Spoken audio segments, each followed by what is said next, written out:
Bonsoir, messieurs, mesdames. Mon nom est Anne-Marie Meunier. Je suis une bénévole de la planète s'invite au Parlement secteur Longueuil. On est des militants, militantes qui œuvrent comme des petites abeilles puis qui veulent faire avancer la cause des projets pour le bien de la planète, pour protéger l'environnement. Donc, au nom de la planète s'invite au Parlement Longueuil, je vous remercie d'être avec nous ce soir. En personne, ou en distance, parce que nous avons des candidates qui vont être par Zoom. Alors, pour ce débat non partisan sur l'environnement, dans le cadre de l'initiative Vire au vert, qui est chapeautée par Équiterre. Donc, l'objectif est de donner l'opportunité aux électeurs et aux électrices de rencontrer leurs candidats et candidates afin de connaître leurs idées et leurs propositions au regard des enjeux environnementaux et de la crise climatique. Donc, au nom de mes collègues, je vous souhaite une excellente soirée en compagnie de vos candidats et candidates et notre animateur, M. François Laramé. Merci. Bon débat.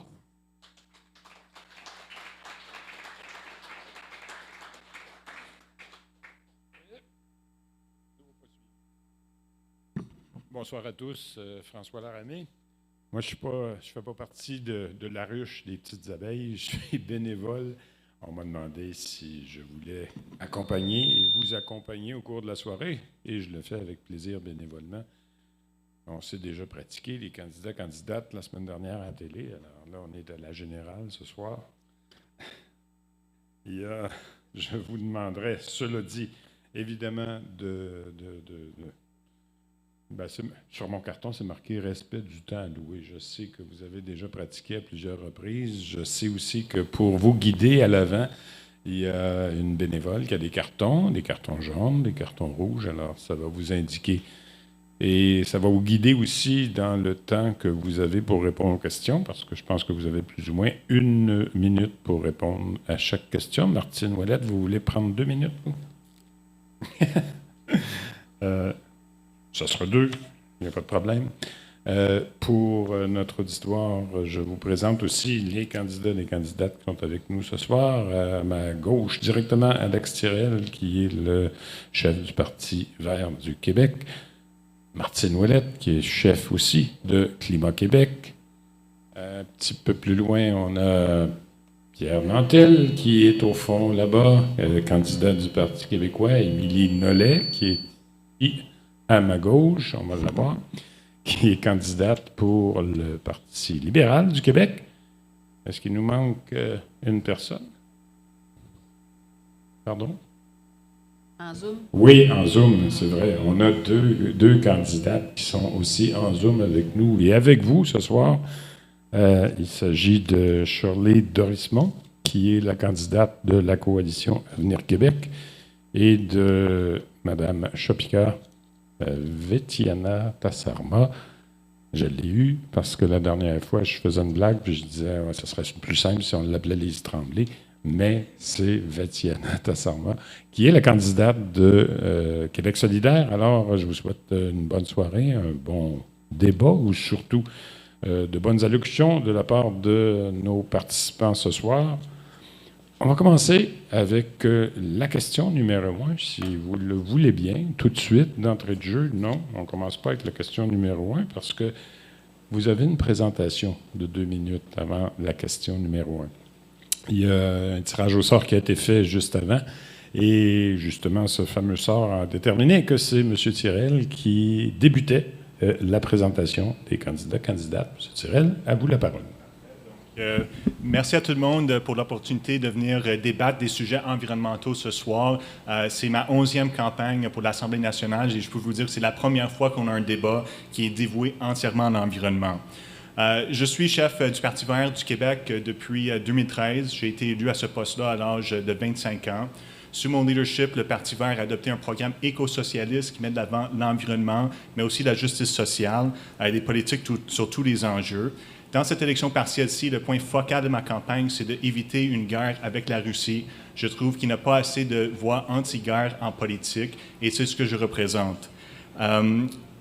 Nous sommes le parti vraiment vert. J'ai un bac en sciences de l'environnement. J'ai toujours milité pour l'environnement et pour la justice sociale. Le Parti vert du Québec, c'est le numéro 1 parti pour la paix, pour l'environnement et pour la justice sociale. Merci. Alors, je passe la parole immédiatement à Martine Ouellette. Donc, merci à Véro Vert, merci à La Planète s'invite au Parlement pour l'organisation de ce débat-là. Donc, Martine Ouellette, je suis ingénieure mécanique de formation avec une maîtrise en administration des affaires. J'ai fait 20 ans chez Hydro-Québec, principalement en efficacité énergétique avec les grandes industries, que ce soit les papetières, les mines, l'industrie de la métallurgie, les alumineries, pour diminuer leur consommation d'énergie. J'ai été aussi en parallèle 10 ans avec Eau Secours, donc une coalition pour une gestion responsable de l'eau. Principalement, on a fait la bataille contre la privatisation de l'eau. Et je suis impliquée en politique depuis 1988. Donc, j'ai commencé avec Jacques Parizeau, qui a été mon mentor en politique. J'ai cofondé le comité d'environnement au Parti québécois. Et j'ai été élue députée en 2010 à la demande de Pauline Marois, ministre des Ressources naturelles. C'est moi qui ai fermé la centrale nucléaire Gentilly, pour finalement, en 2018, me retirer de la politique et regarder ce qui se passe. Et on s'est dit qu'il fallait fonder un nouveau parti, Climat Québec, parce qu'il ne se passait rien en environnement pour le climat. Voilà, c'est dit. Alors, je demanderai cette fois-ci, parce qu'il y a eu un tirage au sort, je vous le répète, au début de l'événement. Et en troisième position, pour le mot de bienvenue, c'est Mme Doris Montt de la CAQ que j'invite à prendre la parole. Donc, merci pour l'invitation. Bonjour, plutôt bonsoir tout le monde. Donc, Charlotte Doris Montt, candidate pour Marie-Victorin dans l'équipe de M. François Legault. Je suis infirmière clinicienne en santé communautaire. Mon enjeu prioritaire est la santé, dont un des déterminants de la santé est l'environnement. On a tous un rôle à jouer pour l'environnement. Nous devons avoir la connaissance et les compétences nécessaires.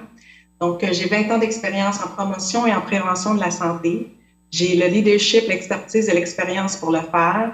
Il est important vraiment de tenir compte de l'influence que le changement climatique peut avoir sur la santé physique et mentale des individus. Et il faut mettre de l'avant la promotion et la prévention de la santé pour conscientiser et sensibiliser la population pour amener à changer nos comportements et nos habitudes de vie. Merci. Merci beaucoup. Alors, au tour maintenant de Mme Émilie Nollet de prendre la parole.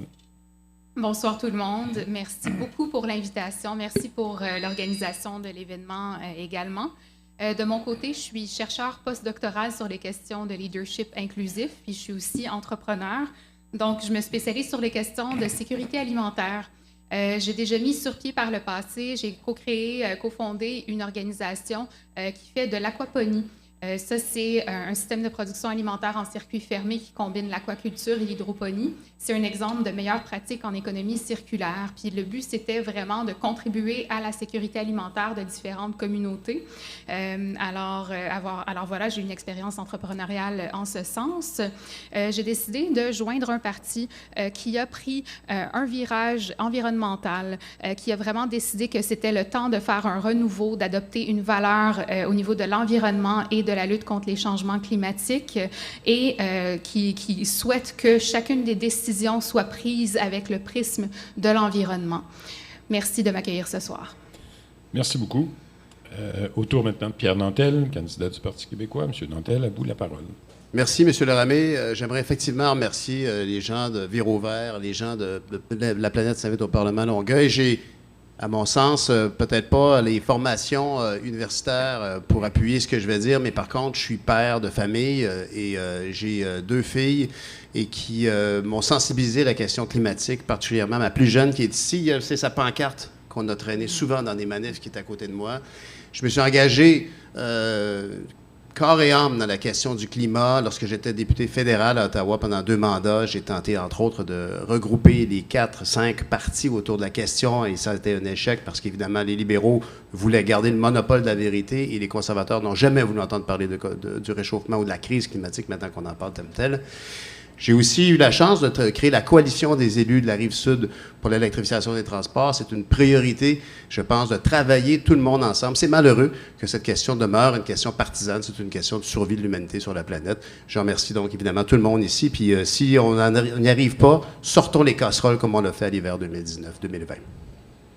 Merci, M. Nantel. Et pour conclure la période d'introduction, je demanderai maintenant à Mme Vityanata Sarma de Québec solidaire, et non pas à Mme Tremblay, de prendre la parole, s'il vous plaît.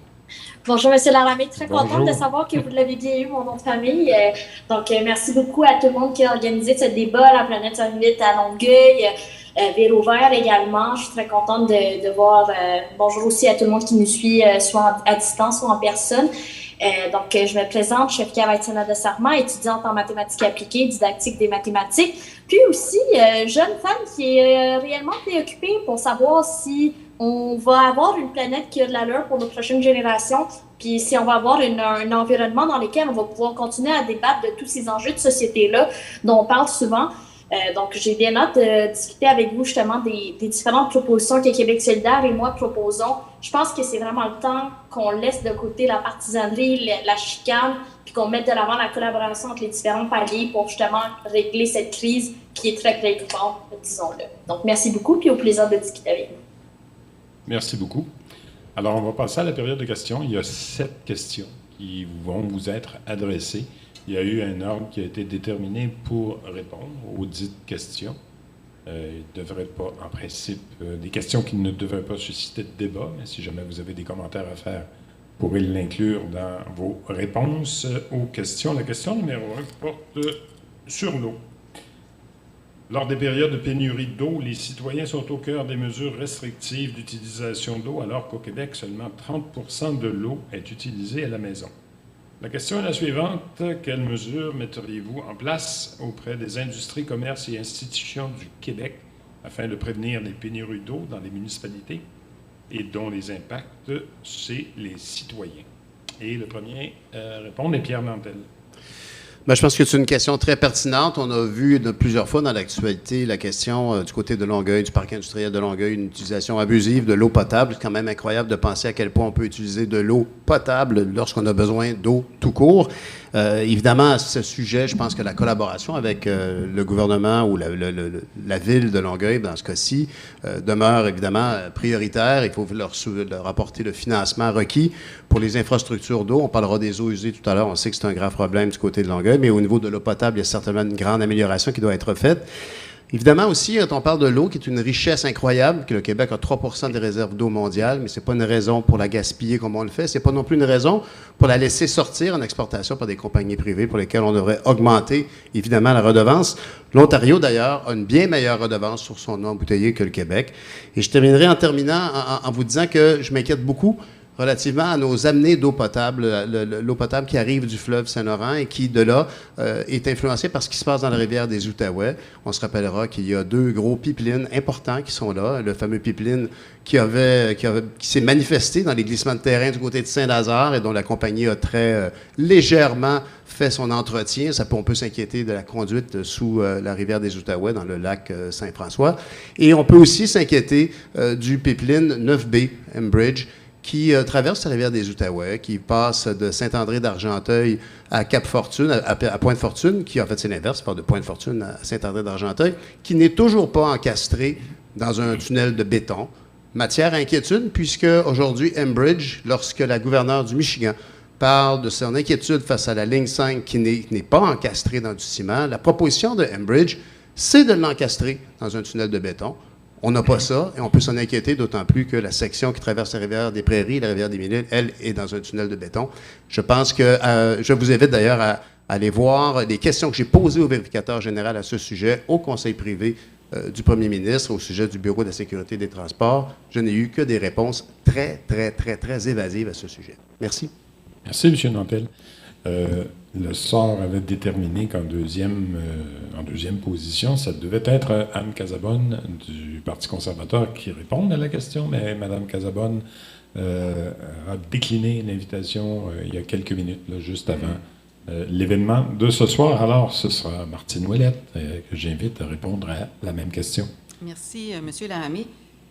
Comme je vous disais, j'ai été 10 ans avec Au Secours bénévole comme porte-parole, vice-présidente et présidente. Donc, on a beaucoup regardé ces questions de l'eau-là. Et dans la question, vous avez tellement raison de dire que les citoyens sont au cœur des mesures restrictives alors qu'ils consomment seulement 30 % de l'eau utilisée à la maison. Et un gros pourcentage de l'eau utilisée est dans les commerces, les institutions, les usines. Donc, c'est là qu'il faut viser dans un premier temps. Et une autre place que souvent les gens oublient, c'est dans les pertes au niveau du réseau d'aqueduc. Je ne sais pas aujourd'hui, mais à Montréal, au début des années 2000, c'était 30 % de pertes, même 50 % de pertes. C'est rendu aujourd'hui 30 % de pertes. C'est énorme.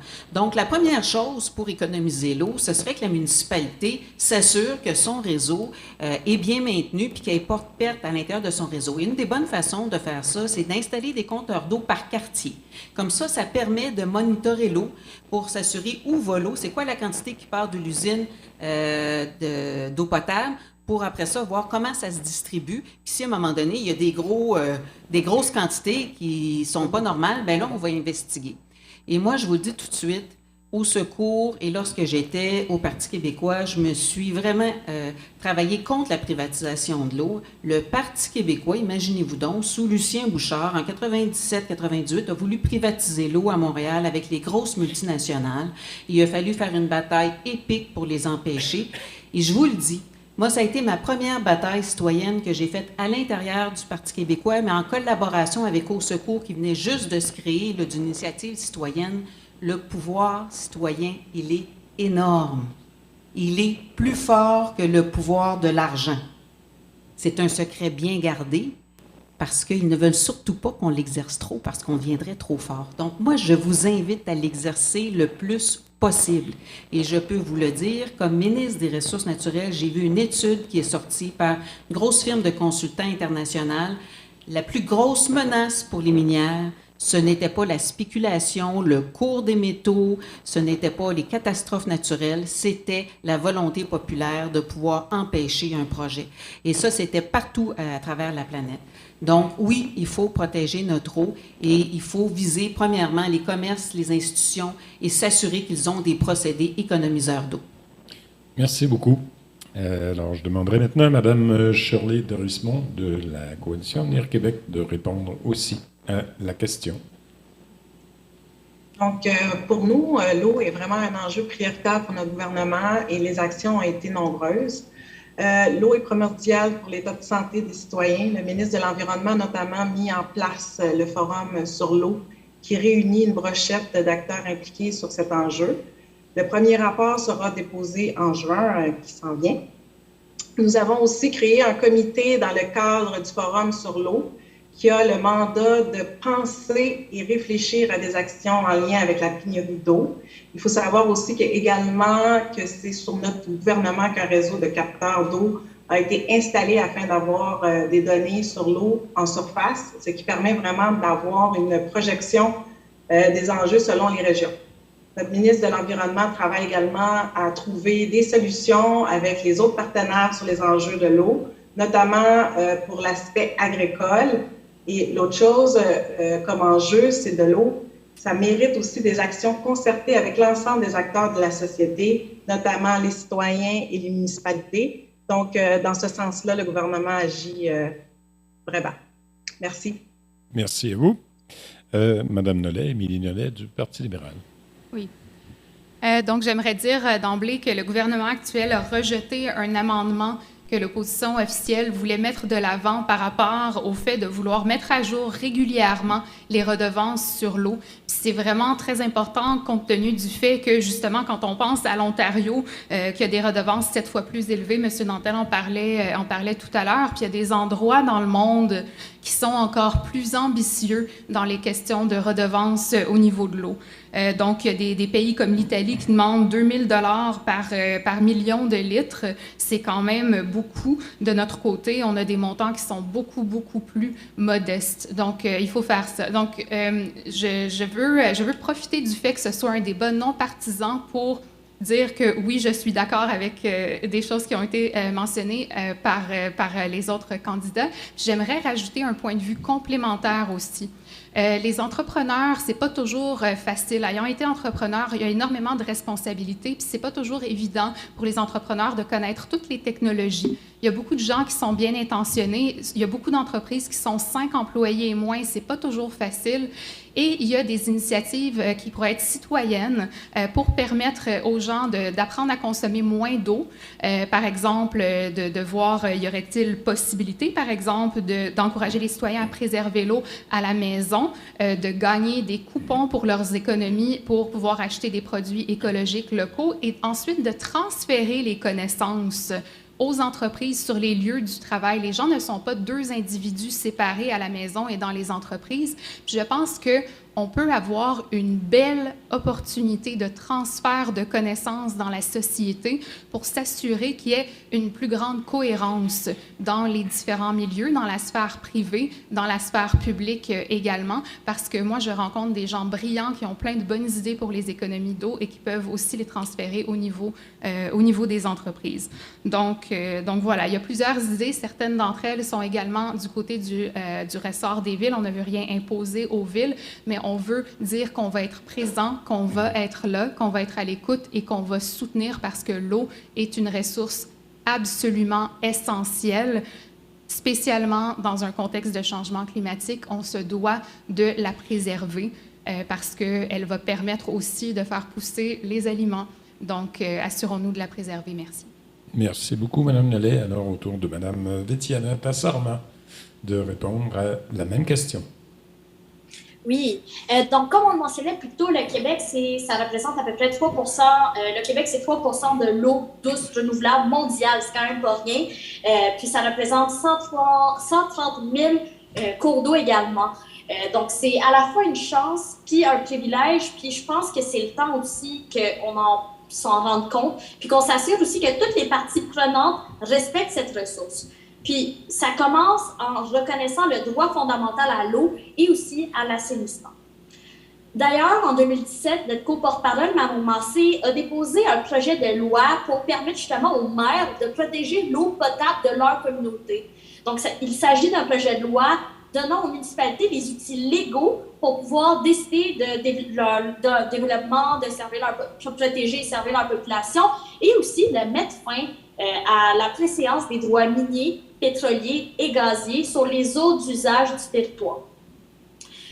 C'est quand même relativement très inacceptable que les industries polluent sans conséquence sur notre sol et nos eaux. Puis, on propose d'ailleurs des redevances pour les entreprises qui exploitent l'eau potable à des fins commerciales, que ça soit augmenté de façon significative. On parle d'à peu près minimalement au moins 450 millions. Le gouvernement récemment a d'ailleurs décidé de verser au moins 100 millions de dollars en compensation aux compagnies pétrolières et gazières qui devront cesser leurs activités sur le territoire québécois. Cette compensation, ça relève du choix politique et n'est pas une obligation légale, et je tiens à le mentionner parce qu'on est plusieurs à ne pas le savoir. Puis, justement, chez Québec solidaire, on croit fondamentalement que les compagnies qui polluent nos sols et notre eau, en plus de contribuer au réchauffement climatique, ils ne devraient pas recevoir un seul sou des coffres de notre État. Puis cet argent-là, il devrait plus être mobilisé pour donner accès à l'eau potable et aux infrastructures d'assainissement aux communautés qui n'ont toujours pas accès à l'eau. C'est impossible. En 2022, je ne peux pas croire que c'est encore une réalité pour plusieurs personnes. Puis, conséquemment, le gouvernement doit donner aussi les moyens aux municipalités de pénaliser les gros pollueurs. En ce sens, le gouvernement du Québec doit donner les ressources nécessaires aux municipalités pour prévenir les pénuries d'eau. Donc, je vous rappelle d'ailleurs que la décentralisation du pouvoir, c'est un autre avantage à l'indépendance du Québec. Donc, en tout cas, comptez sur nous pour poursuivre ce beau travail. Merci, Mme Vétiana Tassarma. En conclusion, sur le même sujet, évidemment, Alex Tirel, chef du Parti vert. Merci beaucoup. Donc, pour nous, c'est très important de mettre une taxe sur l'utilisation de l'eau pour l'industrie. On a des petites redevances en ce moment, mais ce n'est pas du tout assez. On est presque en train de donner gratuitement notre eau à des grandes entreprises multinationales. Donc, il faut adresser ça le plus rapidement possible. Il faut aussi réduire le gazon pour les changements climatiques. Il faut retenir l'eau de pluie. Il faut aussi réduire la quantité d'asphalte. Puis, comme d'autres candidats ont mentionné, au Québec, on a la chance d'avoir beaucoup de réserves en eau potable, mais on n'est pas en train de prendre soin. Je suis moi-même président d'une association de lacs dans les Laurentides pour les lacs Bévin et Ron, et on fait face à des enjeux de pollution incroyables. On a un élevage d'animal intensif juste à côté de l'eau. Quand que l'eau de pluie tombe sur le champ, toutes les déjections se ramassent dans le lac. On a un lac qu'il y a quelques années, les gens étaient en train de boire. Maintenant, il y a des moments qu'on ne peut même plus se baigner. Et on n'a aucun soutien du ministère de l'Environnement pour ça. Ils nous disent que ce n'est pas interdit pour un agriculteur de mettre du fumier à côté d'un cours d'eau juste avant la pluie. Même si c'est une pratique qui n'est pas bonne, ce n'est pas interdit. Donc, il y a un manque de réglementation sévère des entreprises agricoles. Puis, ça démontre aussi l'impact de l'agriculture animale là, sur, non seulement sur les changements climatiques, mais aussi sur la qualité d'eau. Évidemment, il y a des enjeux pétrolières. On a les oléoducs qui passent en dessous de l'eau. On a aussi la fracturation hydraulique qu'il faut absolument continuer à opposer. Sur la rivière des Outaouais, en amont de Montréal, il y a une centrale nucléaire et ils voudraient construire un dépotoir de déchets nucléaires à moins de 1 kilomètre de la rivière des Outaouais. C'est quelque chose qui pourrait menacer l'eau potable de la ville de Longueuil et de Montréal, pas juste pour quelques semaines, mais pour des années, des décennies, des centaines d'années, si jamais il y a un problème là-bas. Je voudrais aussi souligner qu'il y a beaucoup de partis qui parlent d'environnement et qui parlent de véhicules électriques comme une solution magique à tous nos problèmes. Mais moi, j'ai déjà été en Abitibi pour m'opposer à une mine de terre rare, une mine qui était pour alimenter les voitures de Toyota. Ils parlaient d'utiliser 160 000 litres d'eau à l'heure, 24 heures sur 24, 365 jours par semaine. Donc, je pense qu'il faut faire quand même attention. Il faut viser une certaine décroissance de l'industrie automobile et il faut tout faire pour protéger notre eau potable et nos cours d'eau naturels parce qu'en ce moment, le gouvernement n'accorde aucune priorité à ces enjeux-là. Merci. Merci, M. Tirel. Alors, on va rester pour la question 2 dans la même thématique, soit la thématique de l'eau, parce qu'il y a d'autres problématiques aussi du côté de Marie-Victorin et de Longueuil. L'agglomération de Longueuil, donc, a le pire bilan à l'échelle de la province selon l'indice d'intensité des déversements des eaux usées de la Fondation Rivière. Ces installations sont désuètes et elle ne fait qu'un traitement primaire de ces eaux usées, alors que Montréal commence les travaux pour une usine de désinfection qui viendra éliminer les polluants émergents et presque tous les coliformes fécaux. Longueuil a un plan, mais elle manque de moyens et elle ne peut pas compter sur le soutien du ministère de l'Environnement. Alors, dans ce contexte, quels sont vos engagements pour faire en sorte que les villes, et la ville de Longueuil dans le cas présent, puissent s'attaquer réellement au déversement des eaux usées? Madame Witt, t'es choisie pour répondre en premier. Oui, bien, pour Climat Québec, c'est clair, ça prend de la désinfection. Je pense qu'il y a bien des citoyens qui ne savent pas que l'eau qui sort de l'usine sur l'île Charon n'est pas désinfectée, encore pleine de médicaments, et ça, c'est l'eau qui coule dans le fleuve Saint-Laurent. Donc, en aval, les villes de Boucherville, de Varennes vont prendre cette eau-là. Et si vous êtes à vol d'hélicoptère, vous verriez que tant pour la station de l'île Charon que pour celle de Montréal, un gros panache brun à la sortie de la station d'épuration, ce qui fait en sorte que ce sont maintenant quasi les plus grands pollueurs du fleuve Saint-Laurent. C'est incroyable. On a fait l'usine d'épuration à Longueuil en 92, mais ça devait être suivi ensuite avec la désinfection. Et rien du tout. C'est pas normal. Depuis 92, on parle de 30 ans, qu'il ne se soit rien passé et qu'on laisse comme ça des médicaments. Et vous savez, ça a de l'impact, là. Ça a de l'impact sur la faune, des poissons qui se retrouvent avec les deux sexes à cause des médicaments, à cause des hormones. Donc, c'est super important qu'on investisse. Moi, j'ai eu l'occasion, lorsque j'étais au Parti québécois, d'être à l'initiative de la politique nationale de l'eau qui a été adoptée en 2002, qui était une très grande avancée, mais malheureusement, depuis ce temps-là, il ne s'est à peu près rien passé du côté de l'eau. Et effectivement, Chalk River, moi, je suis allée sur le site de Chalk River et ils veulent enfouir là, mais il y en a déjà d'enfouis, ils veulent en enfouir plus des déchets radioactifs et la radioactivité se retrouverait dans l'eau. Et donc, j'ai travaillé avec la Ville de Montréal, la Ville de Laval, différentes municipalités qui ont signé qui ont pris des résolutions municipales contre ce projet-là. Et donc, là, c'est sûr, c'est le gouvernement canadien, il faudra faire des représentations et nos représentations seront d'autant plus écoutées lorsqu'on sera un pays, parce que comme province, je peux vous dire qu'on n'est pas bien écouté. Comme pays, on va être pas mal plus écouté parce que ça va devenir des relations internationales. Donc, je pense que ça va faire une très grande différence. Puis, c'est vraiment important de pouvoir prendre soin de notre eau. On s'en rend pas compte parce qu'on a toujours eu l'eau en abondance au Québec. Mais ce n'est pas parce qu'on l'a en abondance qu'elle est toujours de qualité. Il y a toute la question des cyanobactéries dans les lacs. Et ça, tout d'un coup, on en voyait partout, puis tout d'un coup, on n'entend plus parler. Pourquoi? Est-ce que le problème est réglé? Non. Qu'est-ce que le gouvernement a fait? Le gouvernement libéral a tout simplement arrêté de diffuser l'information. Fait que, comme ça, dans l'ignorance, on ne s'inquiétera pas. Mais ce n'est pas la façon de régler les problèmes. Puis les cyanobactéries, ça continue dans nos cours d'eau, dans nos rivières, dans nos lacs, et c'est extrêmement problématique. Il faut s'en occuper. Merci, Mme Ouellette. M. Tirel, sur le même sujet, évidemment. Donc, merci beaucoup. Donc, avant les années 90, on ne traitait même pas l'eau avant de le rejeter dans l'environnement. Et j'ai visité le centre de traitement des eaux usées de Longueuil, de la Rive-Sud, juste hier pour prendre position justement sur ce dossier. Ce qui arrive, c'est que nos égouts ne sont pas séparés des égouts de pluie. Donc, on se ramasse avec un mélange qui fait en sorte que chaque fois qu'il y a de la pluie ou la fonte des neiges, nos centres de traitement des eaux usées sont débordés et tout ça s'en va directement dans le fleuve sans être traité. Donc, ça, c'est un problème majeur. En 2020, au Québec, il y a eu 53 000 déversements d'eau usée non traitées à travers la province. Il y a toujours 81 municipalités qui n'ont aucun centre de traitement d'eau usée. Donc, le remettre directement dans la nature en permanence. En plus de ça, il y a un dossier qui est très important là, sur le traitement des eaux usées, c'est que c'est possible, entièrement possible de tirer de l'énergie renouvelable de ces bouts-là. Et la ville de Calgary, qu'on pense que c'est une ville pétrolière et tout ça, ils ont installé un nouveau système de traitement des eaux usées qui permet de faire la biogasification de tout ce qui reste après le processus de filtrage.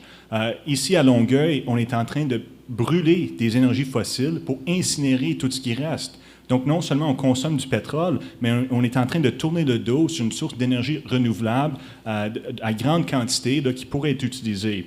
Et évidemment, ce genre de programme-là va prendre des investissements massifs. On parle de centaines de milliards de dollars à travers le Québec pour refaire le système d'égouts, puis aussi pour tirer de l'énergie renouvelable de nos eaux usées. Mais si on ne le fait pas, on laisse une dette environnementale très importante aux futures générations. Le fait qu'on n'ait pas des centres de traitement des eaux usées plus efficaces, qui font la désinfection, qui remettent une qualité d'eau acceptable dans nos cours d'eau, c'est un problème.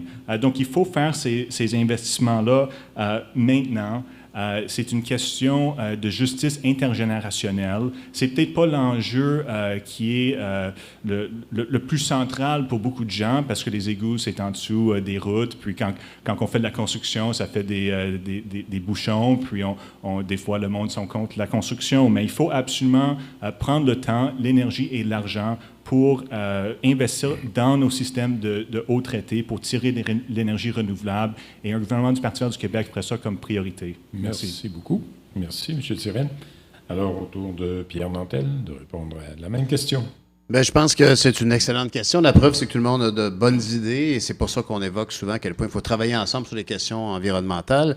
La question des boues usées est un aspect très intéressant que M. Tirel vient de soulever. Puis, effectivement, la désinfection de l'eau, le problème chromosomique qu'on peut trouver chez plusieurs poissons. Alain Branchot nous parlait de l'état de la situation pour la flore marine. C'est effectivement très préoccupant de voir que ce sont nos déjections, nos médicaments, nos excès qui se retrouvent dans l'eau et qui contaminent les autres espèces. C'est très problématique, évidemment. Et c'est à cet effet, d'ailleurs, qu'on a, au Parti québécois, on a priorisé, dès le début de la campagne, de venir en soutien à la Ville de Longueuil pour la modernisation des nouvelles installations sur les eaux usées. En effet, M. Tirel a raison de la façon que les égouts sont fabriqués ou sont conçus à Longueuil. Lorsqu'il y a de très fortes pluies, c'est quand même pas à chaque pluie, mais quand il y a de très fortes pluies, le phénomène de débordement amène à ce qui m'a permis de rencontrer plusieurs personnes qui sont ici lors des organisations que Ciel et Terre faisait pour le nettoyage des berges. C'est inimaginable de penser qu'en 2022, lorsqu'on va nettoyer le bord des berges du fleuve Saint-Laurent, tout ce qu'on retrouve, c'est tout ce que les gens jettent. On sait tous qu'on devrait jeter le moins de choses possible dans la cuvette, mais les gens le font quand même et on les retrouve en faisant ce nettoyage-là. C'est évidemment inadmissible, absolument pas. Par contre, une des choses qui est intéressante, c'est de voir que oui, la situation est importante à Longueuil en termes de volume. Il y a une volonté de la Ville de le faire, mais c'est aussi que les programmes de modernisation, de soutien qui doivent évidemment émaner de Québec pour soutenir les villes, les municipalités dans ces enjeux-là, sont priorisés à premier arrivé, premier servi. qui est tout à fait farfelu. On devrait évidemment s'assurer de régler les cas les plus problématiques, les plus urgents. D'abord et avant tout, il s'agit de notre eau et c'est évidemment une responsabilité de chacun. Et en terminant aussi, j'aimerais rappeler que Mme Ouellette a bien raison sur, vous en avez parlé tous les deux, de Chalk River. Il faut se rappeler que la réserve d'eau potable de la moitié du Québec est menacée par ces situations-là, que ce soit ce qui se passe au niveau de la rivière des Outaouais, des déchets nucléaires, ou que ce soit d'une potentielle défectuosité des pipelines qui la traversent. C'est extrêmement grave. Et si, je ne veux pas sembler alarmiste, mais je pense, je ne suis pas un spécialiste, mais la réserve d'eau potable pour Montréal, elle est de moins de 24 heures. Alors, s'il y avait un vrai problème d'eau potable, on a un méchant challenge devant nous. Merci, M. Nantel. Mme Nollet, Parti libéral, à vous d'y répondre. Oui. Donc, je parlais tout à l'heure des redevances. On a été plusieurs à en parler d'ailleurs. De notre côté, du côté du Parti libéral, on croit que les redevances devraient servir à financer les infrastructures au niveau de l'eau. Donc, au niveau du traitement des eaux, ça va vraiment permettre de moderniser les infrastructures. Par ailleurs, il y a un élément qui a été un peu moins mentionné, donc je me permets de l'ajouter également pour rajouter à cette thématique. Je vous disais tout à l'heure que dans le cadre de ma pratique entrepreneuriale, j'avais mis par le passé, j'avais co-créé une entreprise qui faisait de l'aquaponie. L'aquaponie, pour donner un petit mot, c'est vraiment un système de production alimentaire en circuit fermé. Ça combine l'aquaculture et l'hydroponie. Donc, les poissons vont produire des déjections qui vont être vraiment transformées, concassées par les bonnes bactéries, qui ensuite vont donner ça aux plantes, qui vont filtrer l'eau puis redonner une eau qui est purifiée par la suite aux poissons. Donc, on crée un petit écosystème. Là où je veux en venir avec ça, c'est que la nature fait bien les choses. La nature est ce qui fait mieux les choses. Et quand on a énormément de zones bétonnées en plus, on alourdit énormément on alourdit énormément le travail, énormément d'infrastructures, quand l'eau qui tombe dans les égouts, dans les rues et tout ça. Donc, plus on a de zones vertes, plus on a l'occasion que la nature fasse son travail. Or, il n'y en a pas toujours partout. Et vous avez probablement remarqué, je tiens vraiment à le mentionner à chaque débat, qu'il y a des zones qui sont mieux nanties, qui ont plus de verdure, et que certaines zones qui sont moins bien nanties financièrement ont beaucoup plus de béton. Donc, il y a un aspect de justice environnementale qu'on doit également mettre de l'avant, qui est absolument crucial. Tout le monde devrait avoir accès à la verdure, et cette verdure-là va également aider à filtrer les eaux. Puis, parmi certaines idées qu'on peut noter, oui, plus de jardins, plus de verdure, un urbanisme qui est fait pour être réfléchi de ce côté-là, mais il y a même des idées comme des stationnements en sorte de pavés unis là, qui laissent sortir le gazon. Il y a toutes sortes de formes d'urbanisme qui peuvent permettre de filtrer l'eau également et d'alléger la charge des infrastructures. Merci beaucoup, Mme Nollet. Alors, autour de Mme Dorismont, où que vous soyez, c'est à vous à répondre. Oui, merci. En fait, quand vous parlez dans l'enjeu par rapport à les villes ne peuvent pas avoir le soutien du ministère de l'Environnement, j'aimerais rectifier la chose. En fait, les villes doivent vraiment avoir l'autorisation du ministère de l'Environnement. C'est sous la réglementation environnementale. Après, c'est le ministère des Affaires municipales et de l'Habitation pour les infrastructures des eaux usées. Et le ministre André Laforêt a doublé ses programmes, Primo et la PEC. Donc, la Ville doit en faire la demande. Donc, ce qui veut dire, c'est que la collaboration est nécessaire entre la Ville et le gouvernement. Et c'est important pour, comme député, de distribuer les bonnes informations et le cheminement nécessaire. Je pense que c'est vraiment notre rôle à jouer. Merci. Merci à vous. Alors, Mme Bétiana Tassarma de Québec solidaire, à vous la parole. Oui, je suis contente de vous entendre parler de ça, Mme Dorismont. En effet, Québec, justement, a amorcé, si je ne me trompe pas, à partir de janvier 2021, un processus d'attestation pour les systèmes municipaux d'assainissement des eaux usées qui se terminera en 2026. Moi, j'aimerais ça apporter une petite rectification à ça. C'est en retard de 7 ans sur son propre règlement lui imposant de le faire. Fait que les attestations tardent à être livrées. On comprend pourquoi, faute de ressources et de moyens. Fait que là, on dit la ville doit collaborer. Je trouve que la ville, que leur responsabilité qu'on leur demande est quand même beaucoup, que les institutions, donc le plan initial, devraient aussi tendre leurs mains. La majorité des municipalités, justement, ne savent pas ce qu'elles doivent faire. Ils ont une bonne volonté pour, justement, ils veulent améliorer leurs institutions, ou ignorent même, justement, qu'est-ce qu'ils peuvent faire pour le faire. Puis, il y a justement différents problèmes là, qui sont bien documentés dans les différents les trous, les failles qu'il y a eu dans le traitement des eaux usées, qui n'ont pas encore été corrigés. Puis, juste ça, là, de reconnaître tout ce problème-là, ça aurait un effet considérable pour pouvoir enfin s'attaquer au déversement des eaux usées. Puis, ça prend des moyens puis des ressources comme le plan pour Longueuil.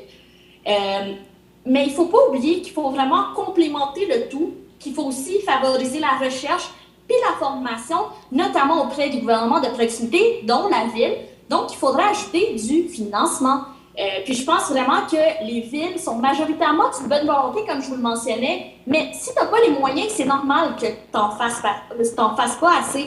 Fait que ce que j'inviterais justement, le gouvernement du Québec a déjà plusieurs solutions, mais étonnamment, à notre grande surprise, il brette puis il ne prend pas ses responsabilités.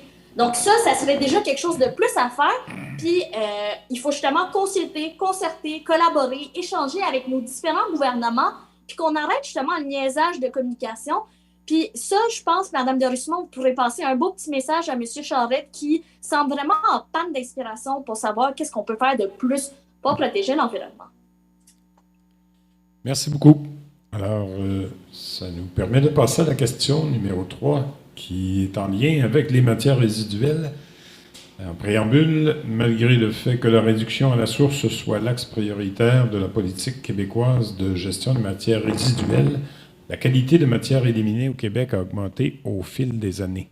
Pas la qualité, mais la quantité. Le rapport du BAP sur les résidus ultimes, publié à l'hiver 2022, est d'ailleurs sans équivoque. Les cibles de réduction des déchets ne seront pas atteintes. Nous allons droit dans un mur.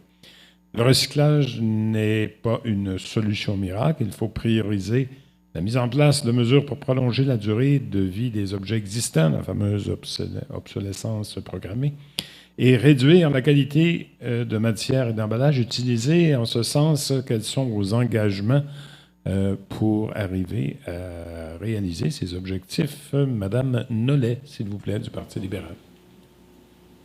En me préparant pour cette question, je voulais me ramener en tête les 5 R du recyclage. Puis finalement, parce que j'en oublie tout le temps un, il y en a toujours un qui m'échappe. Refuser, réduire, réutiliser, recycler, rendre à la terre. Puis j'aimerais rajouter réparer. Je pense, dépendant des sources, on le retrouve ou pas. Il est toujours plus facile de refuser d'acheter quand on a les choses dont on a besoin, quand on a accès. Je pense à des exemples qui sont vraiment très intéressants. Il y a une place qui s'appelle La Remise, qui est en fait une bibliothèque d'outils qu'on retrouve à Montréal. C'est un exemple qui pourrait être à importer ou quelque chose qui est très intéressant. C'est pas tous les jours qu'on a besoin d'une scie ronde ou d'une clé anglaise. Puis il y a des choses qui sont extrêmement demandantes au niveau des matières premières qu'on n'utilise pas. Il y a un fil qui casse parce que c'était dans l'armoire et tout ça. Puis il y a beaucoup de choses au niveau des objets individuels qui finalement finissent par être inutiles. Ce serait bien aussi d'avoir des bibliothèques de ce type-là pour les petites pièces de remplacement qui brisent tout le temps et qui permettraient d'avoir des objets qui sont plus facilement réparables. À plus large échelle, pour les entreprises, par exemple, il y a des exemples de meilleures pratiques. Il y a une coopérative où est-ce qu'il y a de la mutualisation des ressources au niveau de la machinerie agricole qui ne serait pas accessible autrement pour des fermiers, mais aussi qui n'est pas utilisée à tous les jours. Donc, il y a des gens qui sont vraiment heureux de partager. Et aussi, ça évite d'avoir à acheter, ça évite de devoir fabriquer en amont. Donc, on doit vraiment penser à la mutualisation des ressources. Encore faut-il que il y a des solutions au niveau du transport de certaines machineries, ça va de soi. Il ne faut pas oublier non plus l'économie circulaire qu'on doit vraiment soutenir. Des entreprises peuvent fournir en intrants leurs extrants à d'autres organisations, puis on doit utiliser des boucles comme ça pour favoriser la fabrication. Donc, vraiment, favoriser l'économie circulaire, c'est très important. J'aimerais terminer en relayant le message d'une citoyenne âgée, pro-environnement, qui disait qu'elle désire envoyer un message. Elle accepte que sa génération porte une portion du blâme au niveau de la crise environnementale, mais elle nous rappelle qu'à son époque, on changeait les semelles des chaussures, on mettait des choses dans des bocaux, on réparait et aussi aujourd'hui, on est dans une culture de la consommation et de l'obsolescence programmée. Elle invite au partage de la responsabilisation. Merci. Madame Vétiana Passarma, c'est à vous de répondre à cette question et à nous parler de vos engagements. Oui, bien, en fait, ça a été même dit dans la question, le recyclage, c'est en effet pas une solution miracle. Puis en ce moment, on vit dans une société malheureusement de surconsommation. On cumule donc les déchets sans nécessairement penser au coût des déchets sur notre société. Puis chaque matière, justement, Mme Nollet parlait justement des 5 étapes de recyclage et tout. Chaque matière qu'on a utilisée ou on va utiliser devrait trouver son chemin pour recommencer le cycle de la transformation et de la consommation. Puis ça nous permettrait justement de réduire l'extraction des ressources. Puis, en fait, le meilleur déchet, c'est celui qu'on ne produit pas. Puis, on doit collectivement, puis graduellement s'organiser pour tendre vers une société qui ne produira plus aucun déchet. Puis, justement, en 2018, si je ne me trompe pas, Québec solidaire proposait déjà une politique zéro déchet. Puis, justement, il faut qu'on repense à la valeur qu'on accorde aux biens, aux services, puis qu'on mette justement fin aux produits à usage unique.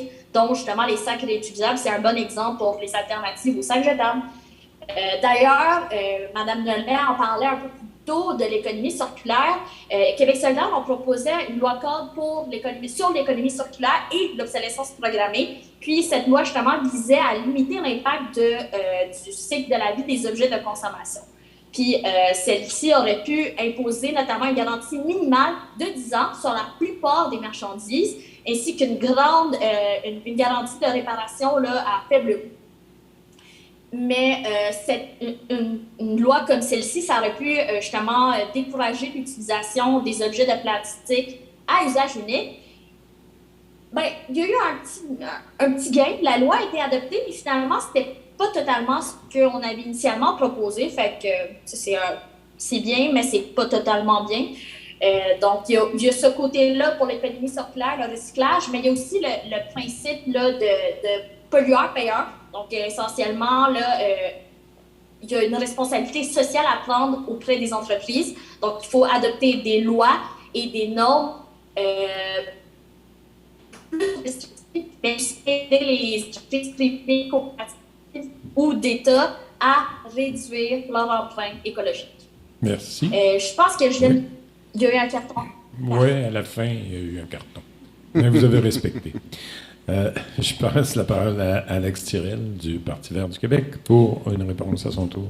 Merci. Donc, j'aime bien la formulation de la question parce que le recyclage a été créé en partie pour mousser l'acceptabilité sociale du plastique. Puis, on a vécu une crise du recyclage où la Chine a carrément refusé de continuer à prendre nos déchets.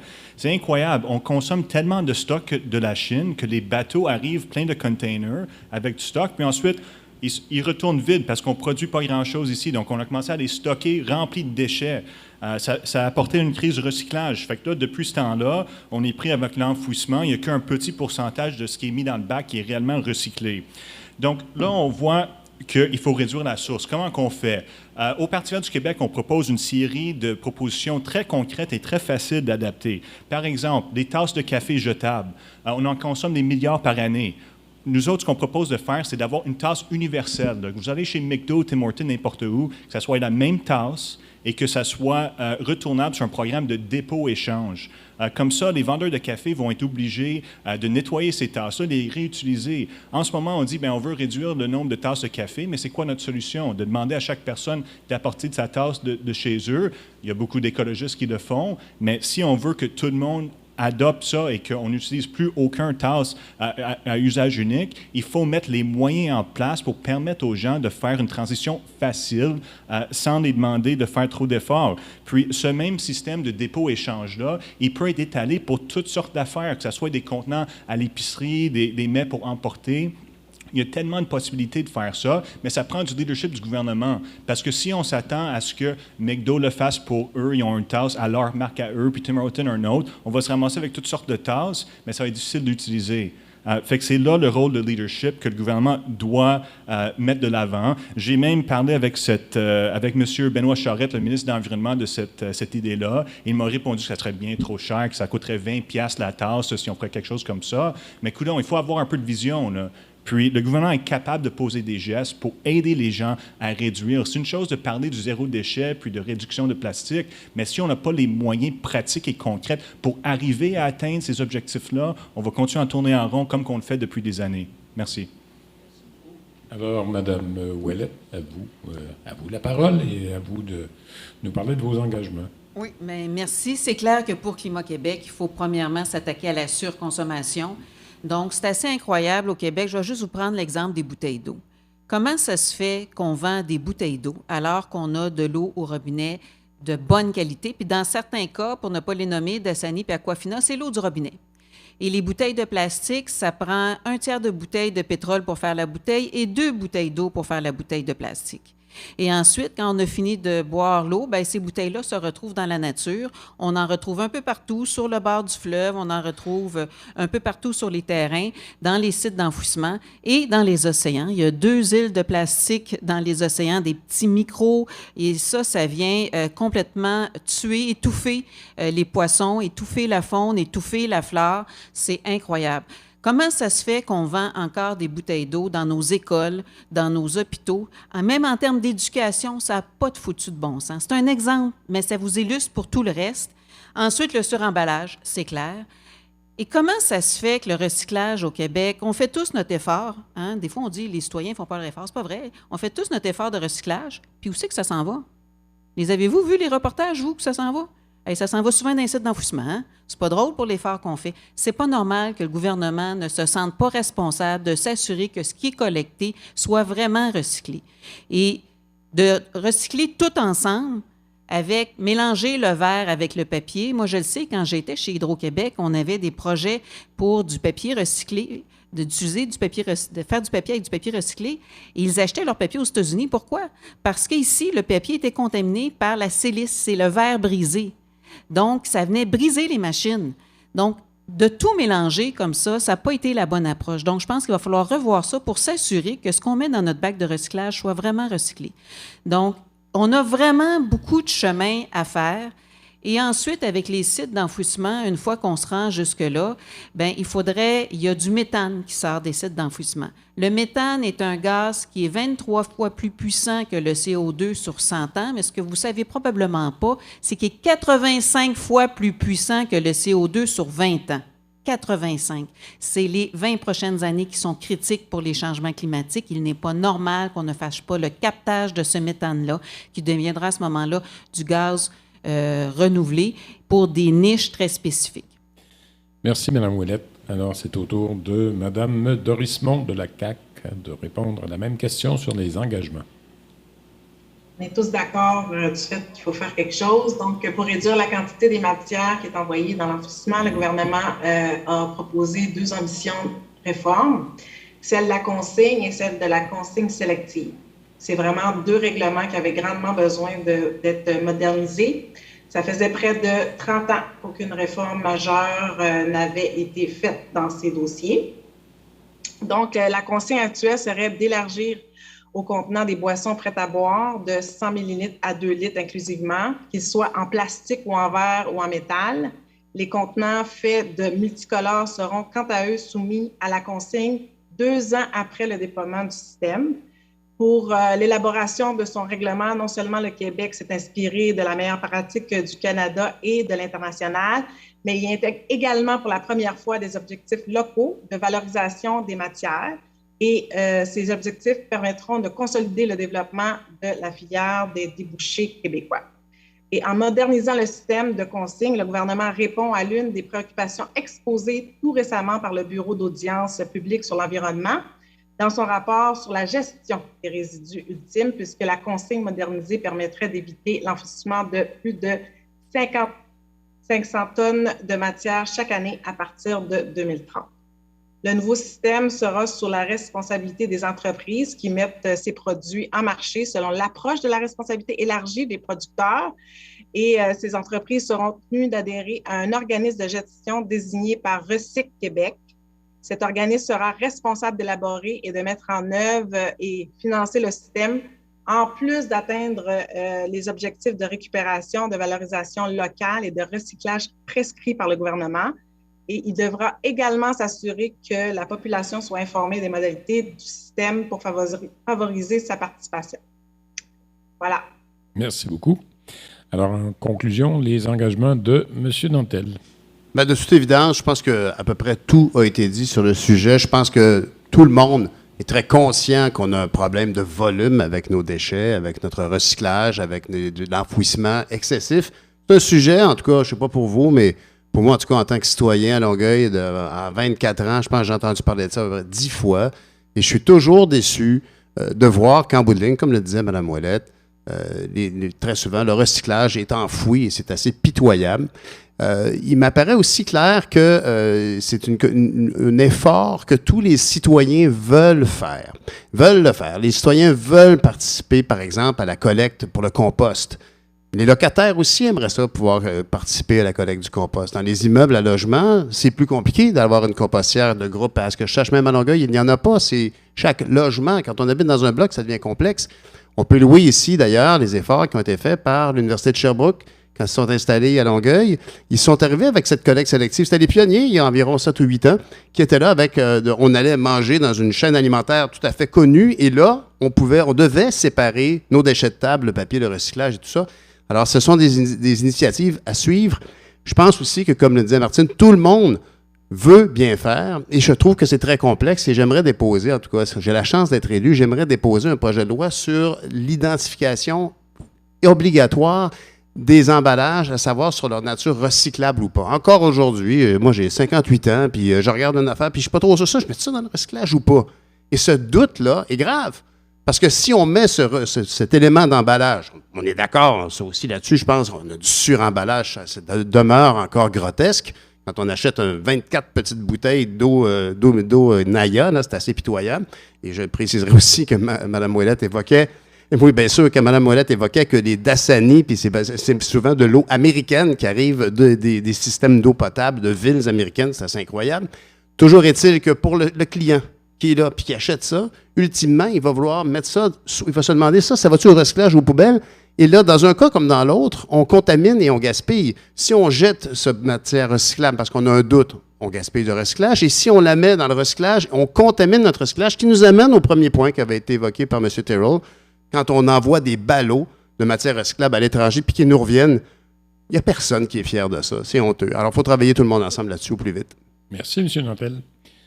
Ça nous amène à la question numéro 4, où il est question de protection des terres agricoles. Et en préambule, comme le disait le ministre de l'Agriculture du Québec, Jean Garon, en 1978, perdre ses terres agricoles pour y mettre de l'asphalte dessus, des maisons par-dessus, c'est un peu détruire ses talents. Rappelons que la zone agricole cultivable au Québec ne représente que 2 % du territoire.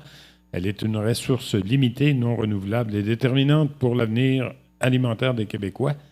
Malgré la loi sur la protection du territoire et des activités agricoles, cette richesse inestimable est néanmoins constamment grugée par l'étalement urbain, l'activité de spéculateurs financiers et immobiliers, les projets industriels et la construction d'infrastructures, entre autres pour le transport. Au Québec, ces 5 dernières années, près de 10 000 hectares agricoles ont été sacrifiés à d'autres usages que l'agriculture. En ce sens, êtes-vous d'accord que les mesures actuelles pour protéger les terres agricoles sont insuffisantes? Et quelles sont les nouvelles mesures que vous proposez? Et la première personne à y répondre, c'est Mme Dorismont de la Coalition Avenir Québec. Oui, c'est à vous. Donc, notre gouvernement a apporté des modifications à la loi sur la protection du territoire des activités agricoles afin de s'assurer un meilleur équilibre entre le développement des municipalités et l'impératif de protéger nos terres agricoles. La meilleure façon d'assurer la protection de nos terres est d'assurer le dynamisme de nos entreprises agricoles et d'encourager la relève à s'établir. Notre gouvernement aussi a multiplié les efforts pour soutenir le secteur agricole et accroître notre autonomie alimentaire. Et depuis notre arrivée en poste, nous observons aussi une augmentation significative du nombre d'entreprises agricoles alors que la tendance était à la baisse depuis plusieurs années. Merci beaucoup. On est rendu à Mme Martine Ouellette, déjà, qui nous revient sur la protection des terres agricoles. C'est à vous, Mme Ouellette. Oui, effectivement, au Québec, on a un gros problème de planification urbaine. C'est une planification urbaine qui est faite un peu tout croche. En fait, il n'y a souvent pas beaucoup de planification urbaine. Pour Climat Québec, on doit nommer un urbaniste en chef pour s'assurer que la planification urbaine, on arrête d'avoir de l'étalement urbain, on aide la densité des services. Et ça, c'est important aussi pour la réduction des gaz à effet de serre, pour qu'on puisse mieux planifier le transport en commun. Du côté des terres agricoles, puis pour Climat Québec, il y a aussi un autre enjeu qui est extrêmement important et extrêmement inquiétant actuellement, c'est la question d'accaparement des terres. De plus en plus, les terres sont accaparées par des compagnies et les agriculteurs deviennent des engagés, des locataires de leurs terres. Et ça, je trouve ça extrêmement inquiétant, même si dans certains cas, ces compagnies-là, on se dit ça doit être québécois, mais ils peuvent se faire acheter n'importe quand.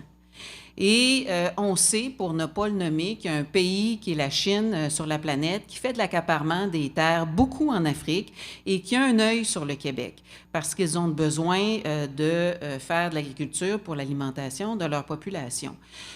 Il faut absolument, et nous, pour Climat Québec, protéger et agir contre l'accaparement des terres. C'est essentiel, c'est indispensable. On doit pouvoir rester propriétaire chez nous. Au-delà de cet enjeu-là, il y a toute la question aussi d'avoir des circuits courts. Donc, favoriser l'agriculture locale, favoriser l'achat local. Et c'est sûr qu'en perdant nos sièges sociaux, on l'a vu avec Provigo qui a été acheté par Loblaw, ça a eu beaucoup d'impact sur nos producteurs parce que la chaîne d'approvisionnement, elle est beaucoup plus maintenant ontarienne que québécoise. Et ça, protéger nos sièges sociaux, bien, si on veut réussir à le faire, il y a une façon de le faire, c'est en devenant indépendant parce que ce pouvoir-là, il existe, il est entre les mains du ministre du Développement économique canadien qui doit autoriser les achats quand ils sont à l'international. Donc, une fois que nous serons indépendants, l'Ontario, ça deviendra l'international et nous pourrons donc protéger nos sièges sociaux au Québec. Ça fait une très grosse différence dans toute la chaîne d'approvisionnement. Et on veut favoriser justement les courts-circuits, favoriser aussi les marchés locaux. Moi, comme députée, j'avais déjà eu une initiative, malheureusement, qui n'avait pas été retenue par la Ville de Longueuil parce qu'on favorisait le gros marché, mais de dire on va faire un petit marché public. On voit souvent ça en Europe. L'agriculteur arrive avec sa table, ses produits, ça ne coûte rien. Le marché public de Longueuil est trop cher. Les agriculteurs de Saint-Hubert ne pouvaient même pas se payer. Merci, Mme Ouellette. M. Tirel, sur le même sujet. Donc, pour nous autres, au Parti vert du Québec, ce qu'on appuie dans ce dossier-là, c'est un moratoire absolu sur le développement des terres agricoles. Un dossier qui est important sur la rive sud ici, c'est l'expansion de l'aéroport de Saint-Hubert, juste à côté de terres agricoles de très grande valeur. Ce projet-là n'a pas raison d'être. On n'a pas besoin d'accueillir 1 million de visiteurs là-bas. On n'a pas besoin de revivre l'expérience de l'aéroport Mirabel. Puis il faut s'opposer. C'est la position que j'ai prise aujourd'hui devant l'aéroport. Il y a aussi une question de la planification. On voit des choses comme le REM, des stations qui sont construites soit à côté des boisés ou des terres agricoles. C'est des arguments qui pourraient permettre le développement par la suite. Donc, il faut absolument s'opposer à ce genre de pratiques. Il faut aussi permettre aux petites fermes, il y a de moins en moins de fermes familiales à petite échelle qui se font. Il faut permettre une relève agricole qui est faite par des gens ordinaires et non par des méga-entreprises avec des monocultures comme on est en train de voir maintenant. Très important là, pour les terres agricoles, c'est de prendre soin des terres agricoles que nous avons à l'heure actuelle. On est en train de vivre une situation vraiment préoccupante là, avec les pesticides. Il y a un lanceur d'alerte de la MAPAC là, qui a dit que des comités qui prennent des décisions sur les pesticides au Québec sont complètement infiltrés par l'industrie privée, prennent des décisions en fonction des intérêts des vendeurs de pesticides. Et c'est en train de polluer nos terres agricoles, c'est en train de polluer l'eau. Puis il faut prendre soin des terres agricoles, il faut se tenir contre le lobby des pesticides. C'est un enjeu qui est commun dans beaucoup des dossiers qu'on discute ce soir, c'est que le gouvernement n'ose pas prendre les pouvoirs qu'il a pour protéger l'environnement. C'est toujours des passe-libres pour les grandes entreprises, pour des gens qui sont en train de détruire de l'environnement. Puis ça prend un gouvernement qui est prêt à tenir tête à ces gens-là. Ce n'est pas en faisant des concessions et en permettant toutes sortes de développements sur les terres agricoles qu'on va arriver à protéger l'environnement. C'est aussi important de favoriser l'agriculture locale pour éviter tous les GES qui sont produits quand on apporte des aliments des États-Unis, de la Californie, par exemple. Le Parti vert du Québec propose un projet de sériculture nationale qui permettra de l'utiliser l'hydroélectricité pour faire des serres dans chaque quartier au Québec. Ça va permettre l'autonomie alimentaire, ça va stimuler l'engagement communautaire, puis ça va remontrer aux gens comment produire leurs propres aliments. Merci. Merci beaucoup, M. Tirel. Émilie Nonet, du Parti libéral, s'il vous plaît. Oui, donc, je crois qu'on est d'accord pour dire que la densification urbaine est très importante. Donc, on doit s'assurer, plutôt que d'avoir énormément d'étalement, d'avoir de l'urbanisme qui se fait en bonne et due forme dans les règles de l'art, qu'il y ait aussi de la concertation qui se fasse au niveau citoyen. Souvent, les gens se disent « Ah, je peux prendre le transport, je vais pouvoir avoir un terrain plus grand et tout ça. » Donc, il y aura certaines choses à comprendre, surtout avec les transports qui vont de plus en plus loin dans les régions. Le Bureau des audiences publiques en environnement est capable de mener d'excellentes consultations. Encore faut-il écouter ces recommandations et ne pas dire on va aller de l'avant avec un projet indépendamment de l'issue de la consultation. Donc ça, c'est très important à garder en tête. Au niveau de la réglementation sur les terres agricoles, elle a été développée à une époque où est-ce qu'on pouvait peut-être pas s'imaginer à quel point il y aurait de l'étalement. Des fois, des choses sont difficilement envisageables dans le développement des lois, puis il y a certains aspects qui restent encore un peu négociables, on dirait. Donc, c'est vraiment important de mettre cette règle-là vraiment beaucoup plus à jour et de s'assurer qu'on puisse récupérer l'accès à la nature, parce qu'en ce moment, il y a beaucoup de pertes. On est toujours en perte, mais on n'est jamais en gain par la suite. Maintenant, j'aimerais noter que comme solution, on peut valoriser les fiducies d'utilité sociale agricole, les FUSA, donc pour préserver la mission des terres agricoles à travers le temps.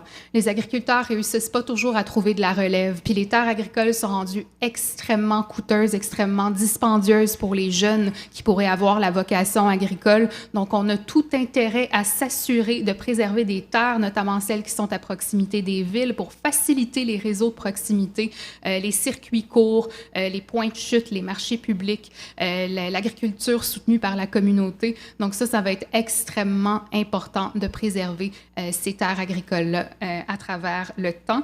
Et donc voilà. Merci. Merci à vous. Monsieur Nantel, sur le même sujet, évidemment. Merci, M. Laramé. Bien évidemment, je serais curieux de savoir d'ailleurs combien des personnes qui sont parmi nous sont abonnées au panier des fermes familiales d'équiterres. Hein, il y en a beaucoup.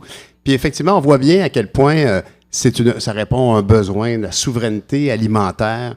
C'est extrêmement important. On a aussi ce gage de qualité de ce qui est fabriqué, ce qui est élevé, qu'on fait pousser chez nous au Québec, justement dans une terre, idéalement, on est déjà bien avancé par rapport à d'autres territoires en Amérique du Nord, mais le Parti québécois a évidemment soutenu Robert Bernard, ce donneur de sommeur d'alerte relativement à l'utilisation des pesticides et au lobby, comme le disait Martine Ouellette, relativement à l'influence que peuvent avoir les produits chimiques et les compagnies qui les poussent pour notre agriculture. On a évidemment besoin aussi d'agir sur cette hausse qu'a nommée notre candidate libérale, Mme Nollet, sur la hausse des valeurs des terrains agricoles. Je pense qu'en 2018, on était à 8,7 % d'augmentation, une augmentation plus forte que partout en Amérique du Nord. Cette valorisation-là, au niveau des terrains agricoles, est extrêmement problématique pour la relève, effectivement, et menace, effectivement, lorsqu'un terrain vaut si cher, il va se mettre à être zoné blanc assez rapidement parce que beaucoup de municipalités ont cette obsession de bâtir. Et donc, pour éviter cet étalement urbain, il faut s'assurer de revoir le pacte fiscal avec les villes qui n'ont que ça comme revenu, que les taxes sur les propriétés. Puis à cet effet-là, on ne peut pas s'empêcher de remarquer que le gouvernement de la CAQ compte bâtir ce tunnel, cet insensé tunnel qui va relier Québec et Lévis et qui aura un impact immense sur la perte de nos terres agricoles de ce côté-là du fleuve. J'imagine que si je demande à tout le monde ici qui est d'accord avec le fameux tunnel en question, personne ne lèverait la main, évidemment, parce que ça tombe sous le sens que on ne peut pas faire ça aujourd'hui, même si le gouvernement, d'ailleurs, Mme Ouellette l'a bien dit, je veux dire, le Canada est un État pétrolier et aujourd'hui, on a constaté encore l'insensée décision de Stephen Guilbeault de donner son accord à Baie-du-Nord. Quand on parle de protéger nos terres agricoles, on peut parler de protéger nos milieux naturels. C'est clairement pas ce qui va arriver. Et c'est clairement pas ce qui va arriver avec un tunnel comme ça qui va relier Québec-Lévis, qui va coûter une fortune en plus à partir de nos propres impôts. Merci, M. Nantel. Alors, en conclusion, sur le sujet, Mme Vétiana Tassarma de Québec solidaire, s'il vous plaît. Oui, bien, je tiens à revenir sur la question. On peut parler justement si les mesures en ce moment étaient suffisantes. Bien, si elles étaient suffisantes, le quartier 10-30 n'existerait pas.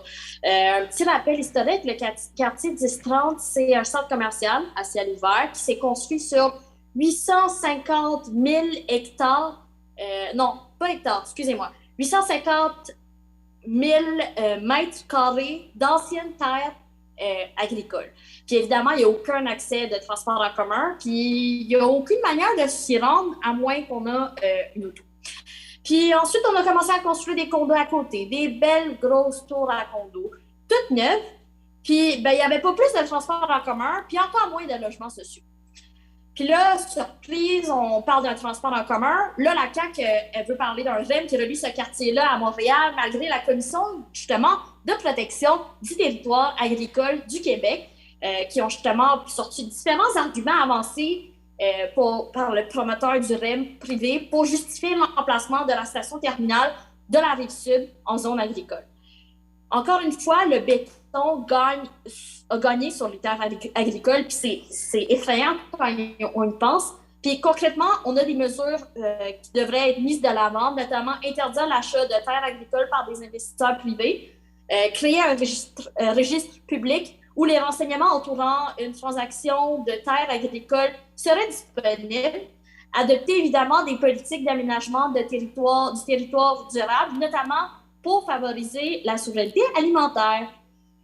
Puis bon, on ne va pas oublier que, encore une fois, la CAQ, on continue avec le troisième lien, puis évidemment, c'est clair que ça va déboucher sur des terres agricoles. Puis pour nous, c'est vraiment une question importante. On a d'ailleurs une députée agricultrice qui défend ces intérêts-là avec passion puis sincérité à toutes les semaines. Puis, tu sais, on parlait de souveraineté alimentaire, puis Mme Dorismont en parlait. Je pense un petit rappel en matière de définition concernant la souveraineté alimentaire, parce que la souveraineté alimentaire, c'est les légumes, c'est tous les produits. Puis hier, en fait, Québec versait 3 millions de dollars à PepsiCo au nom de l'autonomie alimentaire. Fait que, en tout cas, je voulais juste m'assurer qu'on avait la même définition d'autonomie alimentaire, mais voici les mesures qu'on souhaite mettre de l'avant pour s'assurer que les terres agricoles, on en prend soin. Puis une bonne pensée pour nos producteurs agriculteurs, justement, qui font un travail exceptionnel. Merci beaucoup. Merci, Mme Vétiana Tassarma. Ce qui nous amène à la question 5, et justement, on va reparler encore une fois des milieux naturels. Vous venez d'en parler. On y retourne. Les milieux naturels permettent de réguler les températures, d'améliorer la biodiversité, la qualité de l'air aussi, de filtrer l'eau et de contribuer au bien-être physique et mental de la population. Il est donc primordial de maintenir l'équilibre des écosystèmes, tout particulièrement en milieu urbain. Sachant que le plan métropolitain d'aménagement et de développement, le PMAD, n'a atteint que 10,1 % de sa cible et qui est de protéger 17 % des milieux naturels. Quelles mesures envisagez-vous pour protéger les milieux naturels et les espèces menacées de Marie-Victorin et même un peu plus largement de toute la région? Madame Ouellette, je vous demanderai d'être la première à y répondre. Oui.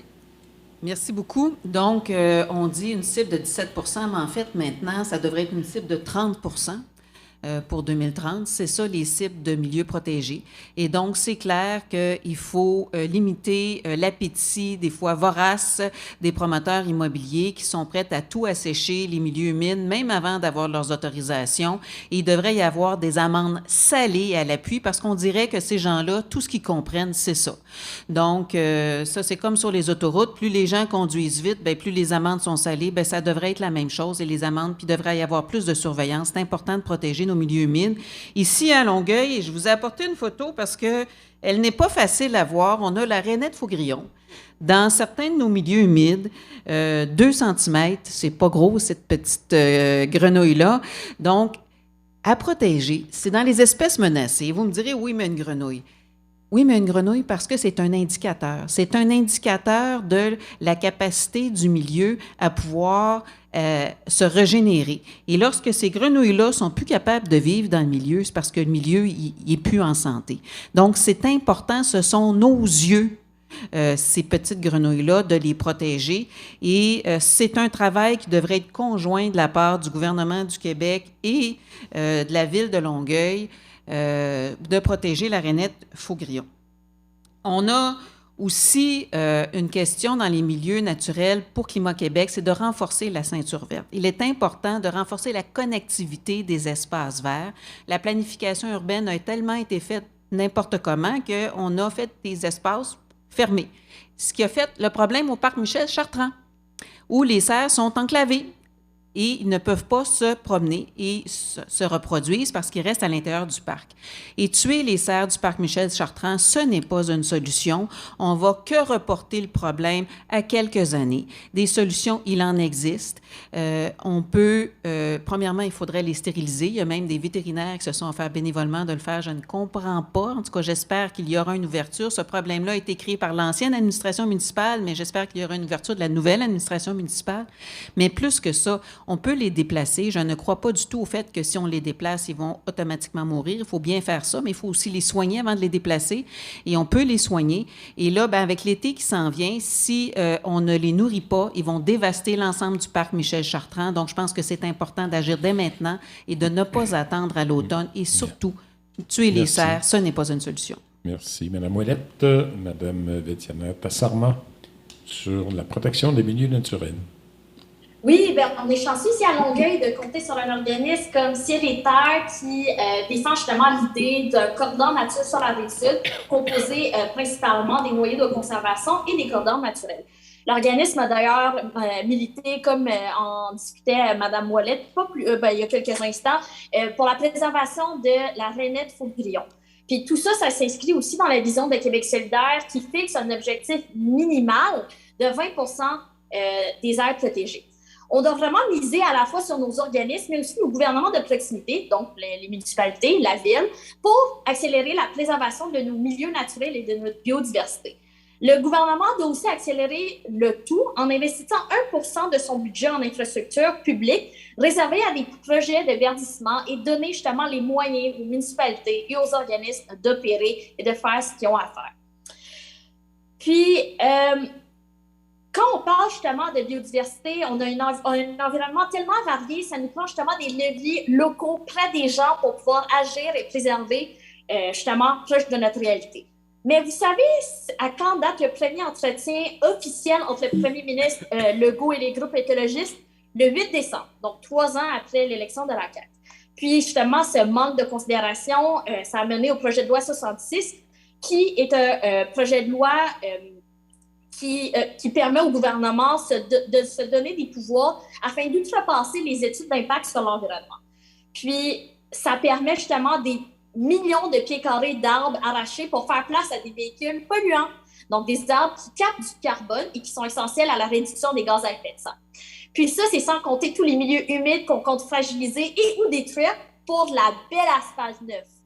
Donc, il faut qu'on donne les moyens aux municipalités, puis ça suffit d'avoir une volonté politique. Puis ça, il faut une voix forte d'avenir à l'Assemblée nationale. Puis je suis contente de dire que ça existe, puis c'est Québec solidaire.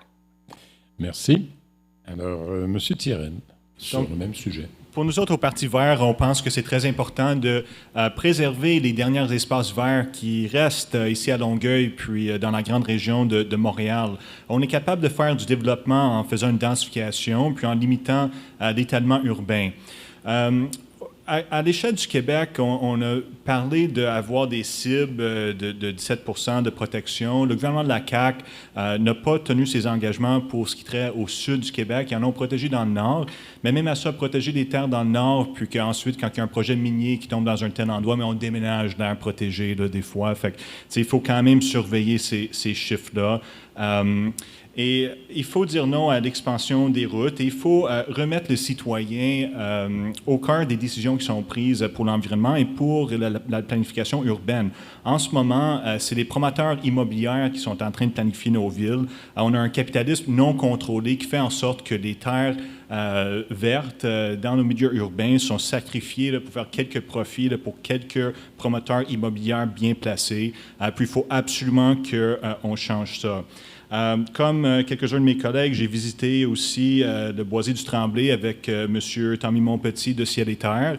Je suis allé à un moment où il y avait quelqu'un qui avait drainé une section à proximité là, du Boisé Tremblay et ils ont été donnés une amende de quelque chose comme 2500 $ pour avoir fait ça. Fait que quand j'ai vu ça, puis dans beaucoup d'autres cas aussi à travers le Québec, j'ai vu le Québec n'a pas des règlements avec des dents pour tenir des gens responsables des crimes environnementaux comme celui-là. Le Parti vert du Québec, c'est le seul parti qui propose une police environnementale, donc une escouade policière qui est capable, qui a des compétences d'aller tenir ces gens-là responsables, de faire des enquêtes environnementales. On a toutes sortes de crimes environnementaux, que ce soit des sols contaminés, des choses comme ça, qui sont gérés par le crime organisé et que la Sûreté du Québec n'est pas capable de tenir des gens responsables. Fait que ça prend des moyens, ça prend cette police environnementale-là, puis il faut aussi augmenter de façon très, très importante le budget du ministère de l'Environnement. C'est que 1,5 % du budget du Québec qui est donné au ministère de l'Environnement. On n'a pas des règlements avec des dents, on n'a pas une police environnementale, puis on n'a pas un gouvernement en place qui se préoccupe des questions environnementales. Donc, il faut absolument envoyer des voix fortes à l'Assemblée nationale pour s'opposer à ce qui est en train de se passer. Merci. Merci beaucoup. Alors, M. Nantel, à vous d'y aller de vos propositions pour la protection des milieux naturels. Merci, M. Laramé. Ben, ce qui est clair, en tout cas, c'est que c'est un sujet qui interpelle beaucoup les gens. La polémique, les choix déchirants qui devront être faits par rapport à la population de cerfs dans le parc Michel-Chartrand indiquent à quel point c'est un sujet qui touche beaucoup de gens. Les gens aiment se retrouver en nature, aiment observer la faune. Et effectivement, M. Tyrrell raconte, effectivement, il y a un petit lac entre Roland-Terrien et Chemin-Chambly au nord de Vauclin.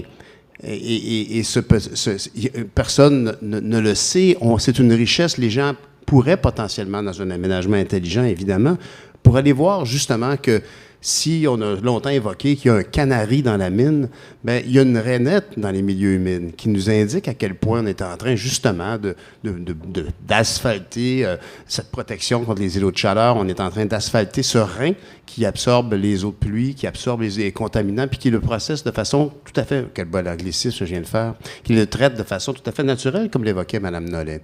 Alors, l'engagement que le Parti québécois a fait aussi de dire qu'on va consacrer 1 % du programme en infrastructure, de la même manière qu'on consacre 1 % lorsqu'on bâtit un immeuble en ville, puis on va se dire on va consacrer 1 % à l'art public. Mais c'est la même chose. Si on pour consacrer $1 million à une infrastructure en béton, mais il faut absolument avoir 1 % pour s'assurer qu'on va respecter, qu'on va verdir la situation. C'est des mesures qui sont même proposées dans les rapports du GIEC actuellement.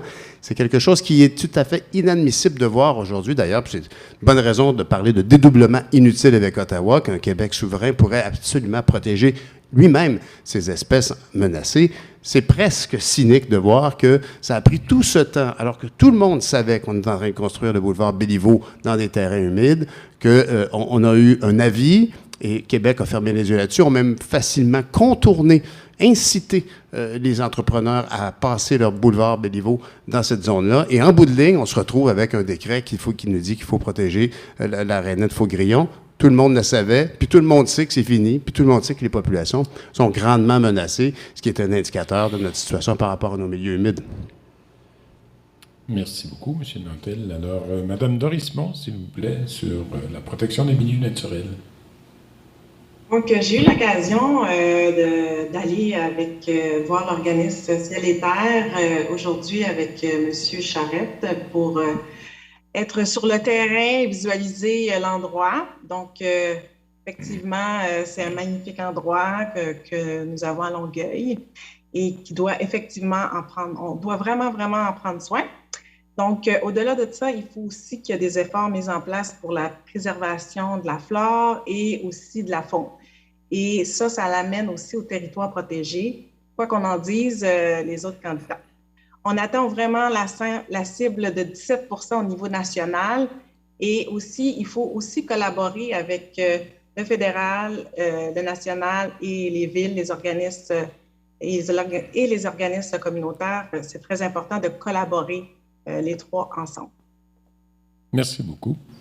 Alors, en conclusion, sur le même sujet, Émilie Nollet du Parti libéral du Québec. Oui, donc moi aussi, j'avais entendu le chiffre de 30 % comme Mme Ouellette l'a dit au début, comme quoi c'était le chiffre nécessaire pour une viabilité écologique. Maintenant, j'ai entendu un chiffre encore plus ambitieux aussi avec lequel vous seriez probablement d'accord aussi. Ça prendrait 50 % pour avoir une durabilité. Donc, soyons ambitieux dans la préservation des écosystèmes. C'est très important. Il faut être plus agressif. Maintenant, c'est pas facile. Les municipalités sont souvent tiraillées. Elles ont plus d'argent de redevances quand il y a des zones bétonnées, quand il y a des habitations. Donc, il faut s'arranger pour réussir à contrer ça. Puis quand il y a du développement qui se fait, il faut que la nature ne soit pas compensée nécessairement par de l'argent, mais par d'autres natures. Donc, il y a des choses qui sont pas payables par de l'argent. Puis souvent, les gens qui peuvent développer des projets sont souvent morts de rire par des montants qui sont pas très significatifs à leurs yeux. Donc, gardons ces éléments-là en tête. Aussi, je crois qu'on aime tous l'organisme Ciel et Terre ici, et puis ils vont faire des activités bénévoles également, des recensements de Rainette-Faugrillon. Moi, personnellement, je compte m'y rendre et j'espère voir d'autres personnes qui se seront présentées pendant la campagne y aller également pendant les activités. Ça démontrerait un engagement vraiment sincère au niveau de la mission de cet organisme-là. Aussi, au niveau de l'urbanisme, on n'a pas nécessairement encore parlé des jardins collectifs. C'est important de fournir des fleurs, des fleurs à butiner pour les abeilles qui n'ont pas toujours la vie facile par les temps qui courent, et aussi donner l'occasion aux citoyens d'avoir accès à de la verdure, de se rapprocher des milieux naturels, parce que quand on est en proximité, on développe un amour pour la nature et puis on va avoir le réflexe beaucoup plus de protéger. Mais contrairement à une intervention qui a été faite par une autre personne, moi, je ne souhaite pas blâmer les agriculteurs pour vraiment les peines que souffrent les abeilles avec les nicotinoïdes. Je crois qu'on doit... Néonicotinoïdes, excusez-moi, je déparle. Je crois que c'est important de les soutenir, les agriculteurs, de leur donner les mesures. Ils vivent souvent sous le seuil de la pauvreté. Ils ont des décisions très difficiles. Ce sont parmi les gens qui ont les plus gros niveaux de problèmes de santé mentale. Ils méritent tout notre soutien si on veut mériter la nourriture qu'ils produisent pour nous. Merci. Merci, Mme Nollet. Ça nous amène donc à la question 6, l'incontournable question du transport collectif. Augmenter le transport collectif pour réduire les voitures sur les routes fait consensus pour réduire les émissions de gaz à effet de serre. Le transport collectif n'est pourtant pas toujours efficace ni accessible pour la population de Longueuil qui utilise beaucoup l'auto-solo. Est-ce que vous avez des solutions à proposer afin d'améliorer l'utilisation du transport collectif, M. Tirel? C'est une très bonne question. Au Parti vert du Québec, c'est depuis 2013 qu'on milite pour la gratuité du transport en commun. Donc, une politique qui va aider tout le monde, autant les gens qui utilisent le transport en commun que ceux qui ne l'utilisent pas, qui auront moins de bouchons dans les routes. Fait que c'est quelque chose qui peut servir à tout le monde. On a besoin d'un service de transport en commun qui est plus rapide, plus efficace et plus confortable. Puis quand on le rend gratuit, mais on va stimuler une demande, donc on pourra avoir une fréquence beaucoup plus intéressante que ce qu'on a en ce moment. Fait que ça peut permettre le virage de beaucoup de personnes vers le transport en commun. Notre programme au Parti vert du Québec prévoit aussi une décroissance de l'industrie automobile. Donc, les gens ne se rendent pas compte, mais dans toutes les villes du Québec, vous avez des garages, des concessionnaires d'automobiles. Il y a toutes sortes de monde qui travaillent dans cette industrie-là. Puis, on a une demande populaire du public pour investir dans le transport en commun, mais les gouvernements en place n'osent pas le faire parce que c'est des gouvernements capitalistes et ils veulent toute l'activité économique qui est générée par des voitures privées. Une voiture privée, c'est parmi les pires exemples du capitalisme. C'est le moyen le plus cher de se rendre au point A au point B, d'avoir chaque personne avec un véhicule qui coûte 30-40 000 $, qui consomme du pétrole, qui a besoin de réparation. C'est toutes sortes d'activités économiques, puis il faut viser une décroissance de cette industrie-là. Évidemment, quand on parle de décroissance, ça veut dire une réduction du nombre d'emplois, que ce soit le secteur pétrolier ou de véhicules. Le Parti vert du Québec, ce qu'on propose, c'est une garantie d'emploi pour ces gens-là qui travaillent dans le domaine automobile. Les gens pourront soit être payés pour être reformés dans un autre métier, soit prendre une retraite devancée, ou soit avoir un emploi avec le même salaire ou même plus élevé dans la transition énergétique. Si le Parti vert du Québec est porté au pouvoir aux prochaines élections, on va avoir besoin de centaines de milliers de personnes pour déployer la transition énergétique, pour bâtir des infrastructures vertes. Et on va aller chercher ces gens-là dans les secteurs auxquels on vise une décroissance, comme le pétrole, comme les véhicules privés et comme l'industrie militaire aussi. Vous savez, un point central de ma campagne, c'est de réduire ça. Même ici à Longueuil, on produit des composants pour des avions de chasse. Ces gens-là pourraient travailler dans la transition énergétique. Et il faut restreindre le rôle du capitalisme dans notre société. Merci beaucoup. Merci à vous. Sur le même sujet, transport collectif, Pierre Nantel, candidat Parti québécois. Alors ça, c'est un sujet qui fait jaser depuis très longtemps du côté de Longueuil, bien avant que la CDPQ Infra arrive avec sa soucoupe volante magique qu'est le REM. De toute évidence, les enjeux de transport en commun font jaser depuis bien longtemps, ne serait-ce que sur l'axe Est-Ouest, de toute évidence. Quand on arrive, je sais pas moi, de Brossard, puis qu'on veut aller à Boucherville, il faut évidemment passer par le métro Longueuil pour prendre un autobus qui nous ramènera là-bas. Mais la tarification est aussi quelque chose qui fait sourciller beaucoup de monde. Je pense à ma fille qui habite à Montréal, mais qui travaille à Longueuil, puis qui, si elle n'a pas une carte d'autobus, il va falloir qu'elle paye un ticket spécial pour prendre l'autobus, le métro à Montréal, et un autre billet. Parce qu'il n'y a pas de correspondance, qui est une hérésie totale. Pour n'importe qui se dit « Ah, ben ma voiture est en panne, je vais essayer l'autobus. » Meilleur secret, là, c'est sûr qu'il ne voudra jamais reprendre l'autobus parce qu'il va y avoir coûté 16 $ dans la journée, puis il n'y aura pas eu de service. Alors, puis il y a du service, mais vous comprenez ce que je veux dire. Pour le coup, c'est vraiment tentant de s'acheter une vieille minoune puis faire le plein et de contribuer justement à d'autres gaz à effet de serre. Le transport collectif est un enjeu majeur pour n'importe quelle ville moderne. Longueuil a été mal servi depuis toutes ces années. Relativement, je ne parle pas du réseau d'autobus, mais je parle de sa connectivité. Ça a vraiment été problématique. Ça fait longtemps qu'on rêve qu'on ait le prolongement du métro. Est-ce que c'est encore la meilleure technologie? Le prolongement du métro de la ligne jaune, par exemple, vers le cégep, vers l'aéroport, potentiellement jusqu'à l'autoroute 30, au lieu de faire des voies d'expansion pour l'autoroute 30 qui est jamais depuis qu'elle a été construite. Je comprends que c'est un problème pour les automobilistes, mais effectivement, il y a matière à penser à un transport collectif sur cet axe-là. La question de la transition qui est abordée par M. Tyrrell est pertinente. On est très fiers au Parti québécois d'avoir présenté le projet de loi 391 sur la souveraineté environnementale et aussi le comité de travail sur la transition. Actuellement, à la demande de Sylvain Gaudreault, ce comité qui inclut 3 ministères, économie, emploi et environnement, travaillent ensemble pour s'assurer que les transitions, comme l'exprimait M. Tyrrell, seront faites en douceur et en justice parce que les travailleurs, on ne voudrait surtout pas avoir un mouvement de gilets jaunes quand vient le temps de parler du climat puis de l'amélioration de la situation des transports collectifs. Merci, M. Nantel. Alors, j'inviterai Mme Vétiana Tassarna de Québec solidaire à s'exprimer sur le même sujet, transport collectif. Oui, bien, premièrement, pour améliorer l'utilisation du transport en commun, il faut qu'on parle des tarifications, comme l'a mentionné justement M. Nantel. Puis chez Québec solidaire, on propose une baisse de 50 % des tarifs en transport en commun d'un bout à l'autre du Québec. Puis on veut justement rendre le transport en commun attractif, accessible et rapide. Puis évidemment, il y a aussi une question de faut investir massivement pour rendre ça accessible là aussi, parce qu'il y a des endroits justement qui sont mal servis. Puis ça, quand on parle de transport en commun, il faut aussi avoir une vision plus globale d'aménagement de la ville, puis aussi inclure les citoyens dans toute cette réflexion-là, parce qu'il y a tellement des réalités qui ne sont pas prises en compte. Justement, on parlait de soucoupe volante là, plus tôt. En effet, on parle d'un prolongement du REM. En fait, depuis le métro, justement, Longueuil-Université de Sherbrooke, on n'a rien eu à Longueuil en matière de transport en commun. Québec solidaire et moi, on a proposé justement, on a fait 4 demandes au gouvernement. Premièrement, s'assurer que le projet respecte et répond aux besoins actuels et des potentiels de mobilité justement des citoyens, que ça soit interconnecté aux réseaux existants puis que ça ne concurrence pas. On parlait justement des tarifications plus tôt. C'est pas normal là, qu'on aille autant de difficultés à pouvoir juste passer d'un métro à un autre. Puis évidemment, qu'on s'assure que le projet de transport en commun contribue au développement urbanistique de manière harmonieuse et que ça respecte le patrimoine de Longueuil. On est chanceux. Puis, évidemment, dans tout ça, il faut que ça soit transparent, il faut que ça soit collaboratif des différentes parties prenantes, puis qu'on ait des véritables consultations publiques. Le transport en commun, il faut que ça soit public. Puis, faut évidemment, on ne peut pas laisser les intérêts financiers guider justement le développement urbanistique de nos villes, alors que justement la crise climatique est urgente. On s'entend que quand on parle de réduction de gaz à effet de serre, ça passe par nos transports en commun, nos modes d'alimentation, nos modes de vie également. Donc c'est ça. Voilà ce qu'on propose pour le transport en commun, surtout ici à Longueuil.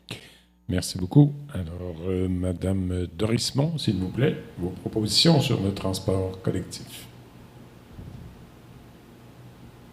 Donc, c'est vraiment important pour le gouvernement de diminuer le temps sur les autoroutes. Le Québec doit continuer à se doter d'un réseau de transport collectif, sécuritaire, accessible, efficace, fiable et en bonne santé financière. Le gouvernement y a investi dans un projet dans le transport électrique et dans le transport collectif aussi.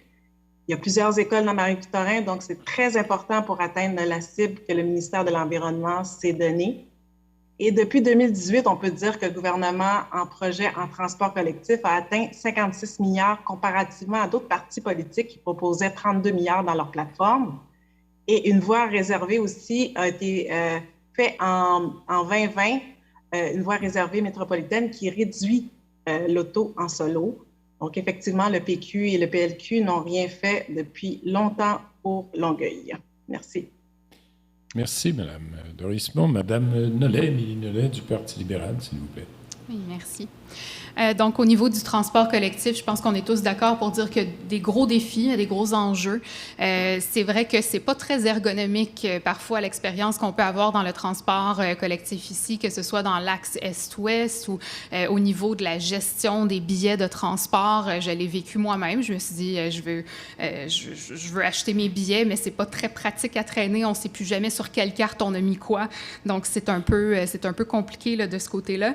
Il faut absolument s'assurer que les axes soient bien desservis à toute heure de la journée aussi. Puis parfois, il peut y avoir des minibus, donc il peut y avoir des véhicules qui vont être de taille inférieure à des gros autobus, mais qui soient électriques, parce que si les gens se disent « ben mon autobus viendra jamais », ils vont prendre leur automobile. Donc, il faut s'assurer qu'il y ait une continuité au niveau des services.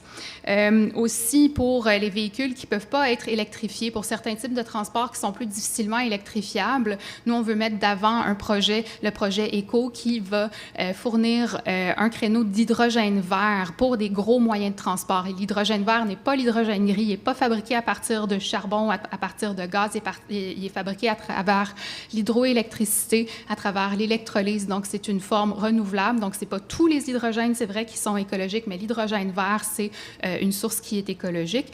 Et l'idée aussi, c'est de dire on ne veut pas qu'utiliser une seule mesure pour favoriser le transport en commun, pour vraiment s'assurer d'avoir des modes de transport plus écologiques. C'est un éventail de mesures. Aussi, on parlait d'étalement urbain tout à l'heure. C'est important que l'urbanisme se fasse vraiment en parallèle, de manière intégrée avec le développement du transport. Sinon, ça ne fonctionnera pas. Il y a des terrains de golf en ce moment qui seraient pas assez rentables selon des promoteurs et qui sont transformés. Ce sont des zones vertes qui sont transformées, des zones où est-ce qu'il peut y avoir de la biodiversité qui sont transformées en quartiers résidentiels. Donc ça, c'est un problème aussi. Des fois, des zonages, et puis les gens qui vont aller là n'auront pas nécessairement accès au transport en commun. Les réseaux ne sont pas tout de suite développés. Donc, encore une fois, on réhabitue les gens à l'utilisation de la voiture. Il faut s'assurer de faire un développement urbanistique concerté. Et encore une fois, le BAP peut aider et on doit écouter les recommandations. Merci, Mme Nollet. En conclusion, sur le transport collectif, Martine Ouellette de Climat Québec. Oui. 43 % de nos émissions de gaz à effet de serre proviennent du transport. Je ne sais pas si vous avez vu le rapport du GIEC cette semaine, là, mais c'est un rapport qui dit on n'a plus le temps là, d'agir. Puis le plus gros problème, là, c'est le manque de volonté politique. Et même le secrétaire général de l'ONU a traité les dirigeants, tant des entreprises que des gouvernements, de criminels, étant donné qu'ils n'agissaient pas. Pour le transport collectif, c'est un sacré coup de barre qu'il faut donner, là, pas des petites mesurettes. Là. Il faut réduire l'utilisation de l'auto solo et de l'automobile, point, c'est tout. Et la seule façon d'y arriver, c'est avec des investissements massifs de transport en commun. Il n'est pas normal, j'écoutais un reportage à Lausanne, en Suisse, une ville plus petite que Longueuil, a 2 lignes de métro et s'apprête à en construire une 3e. Hey, on a une seule foutue station depuis 1967. Pas normal. Il n'y a pas de volonté politique. C'est pour ça que Climat Québec a été fondé. Parce qu'il n'y en a pas de volonté politique. Même la CAQ actuellement, là, ben, va avoir des beaux discours, là, mais la CAQ, là, son choix, c'est le béton, c'est l'auto, le 3e lien. Ses investissements dans son dernier budget, c'est bien plus sur les autoroutes que pour le transport collectif. C'est clair. Il n'y en a pas de volonté politique. Et tout ce que ça prend, c'est de la volonté politique. Des gens qui me disent « Ah oui, mais il y a la ligne bleue qui est en train de se construire. On ne peut pas faire la ligne jaune en même temps. » Pourquoi pas? Voyons donc que c'est ça qu'on n'est pas capable de faire 2 choses en même temps. Regardez à quel point les constructions vont vite en Chine. Pourquoi on ne serait pas capable de faire 2 lignes de métro en même temps? Et oui, la technologie du métro, Climat Québec a été le parti qui a remis le métro à l'ordre du jour parce qu'on l'a beaucoup trop oublié, parce que c'est une technologie électrique, c'est une technologie qui est éprouvée, c'est une technologie qui est souterraine avec le moins d'impact sur le tissu urbain, pas commencer à faire des fissures puis des cassures dans Longueuil. Et c'est une technologie qui permet le plus grand achalandage. C'est une excellente technologie, le métro. Donc, oui, prolonger le métro de 4 stations jusqu'à l'aéroport de Saint-Hubert. Et pour nous, très clairement, on est d'accord, transport en commun gratuit tout le temps pour tout le monde. Ça s'est fait dans des villes à travers le monde. On l'a vu pour les étudiants à Sherbrooke. Ça a été extrêmement structurant pour le centre-ville à Sherbrooke. Et sur le REM, en terminant, le REM, avec la Caisse de dépôt et de placement, c'est privé. On n'est pas contre la technologie du REM, mais le transport en commun doit être public et non pas privé. On l'a vu, les scandales à Montréal, la cannibalisation du système public avec la Caisse de dépôt et de placement, c'est inacceptable. Merci, Mme Ouellette. Ça nous amène à la question 7, qui est la dernière question de la soirée. Il y a un préambule, mais il y a surtout une question, puis vous avez 2 minutes cette fois-ci pour y répondre, parce que ça clôt l'événement. Le dernier rapport du GIEC est alarmant, sommant les dirigeants à agir immédiatement et de manière ambitieuse pour réduire les gaz à effet de serre si nous voulons éviter les catastrophes climatiques, sanitaires et humanitaires. Les citoyens n'ont pas l'impression que les élus prennent les décisions nécessaires pour faire face à cette urgence. En ce sens et en conclusion, pourquoi est-ce que les électeurs et électrices de Marie-Victorin devraient voter pour vous lundi prochain? Pour y répondre, M. Tirel, en premier. Parfait. Donc, c'est une très bonne question. Effectivement, les élus ne sont pas en train de prendre des bonnes décisions pour l'environnement. Au contraire, ils sont en train de faire des sacrifices écologiques énormes pour des gains économiques à très court terme. Puis, il faut absolument changer ça. Le Parti vert du Québec, ça a toujours été le parti numéro 1 de l'environnement. Les autres parlent, nous autres, on agit. On est très sincères dans ce qu'on fait. Ce soir, on a eu la chance de parler de différents éléments du programme du Parti vert du Québec. Je vous ai parlé notamment du programme de sériculture nationale, donc des serres alimentées par l'hydroélectricité dans tous les quartiers du Québec. On a parlé de la tasse universelle comme façon de réduire concrètement les déchets. On a parlé de la mise en place d'une police environnementale qui va nous permettre d'aller tenir des gens qui sont des criminels de l'environnement responsables de leurs gestes. Élire le premier député vert à l'Assemblée nationale du Québec serait un moment historique pour les gens de Marie-Victorin. Vous aurez une représentation qui va faire basculer la politique, pas juste ici, mais à travers l'ensemble du Québec. Moi, j'ai toujours été un écologiste.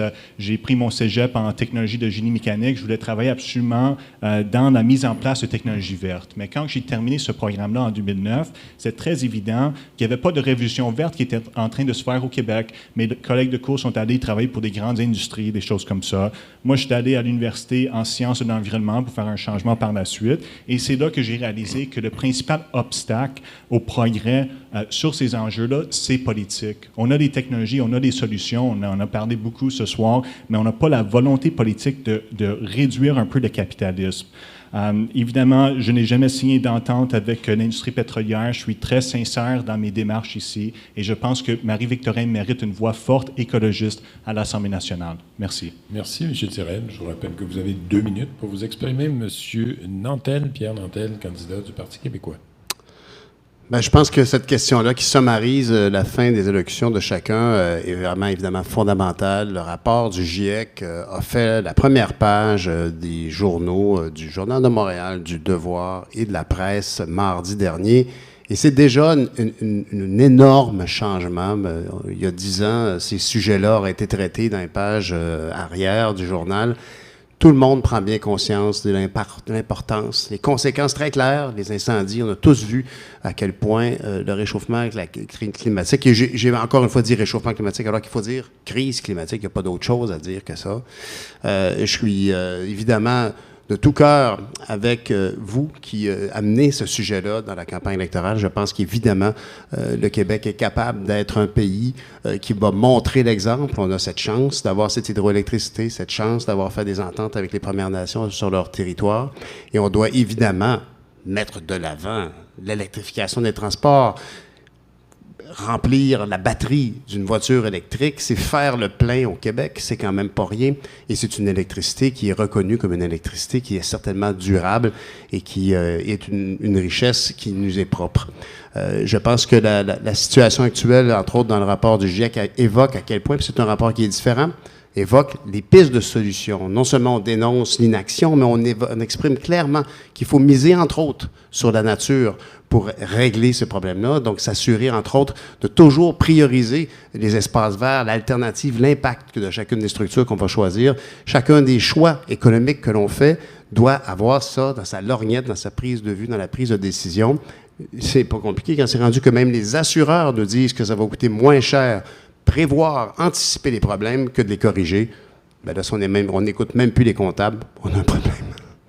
Merci, M. Nantel. Alors, un dernier mot sur le climat par Martine Ouellette de Climat Québec et les raisons pour lesquelles les électeurs devraient voter pour vous, Mme Ouellette.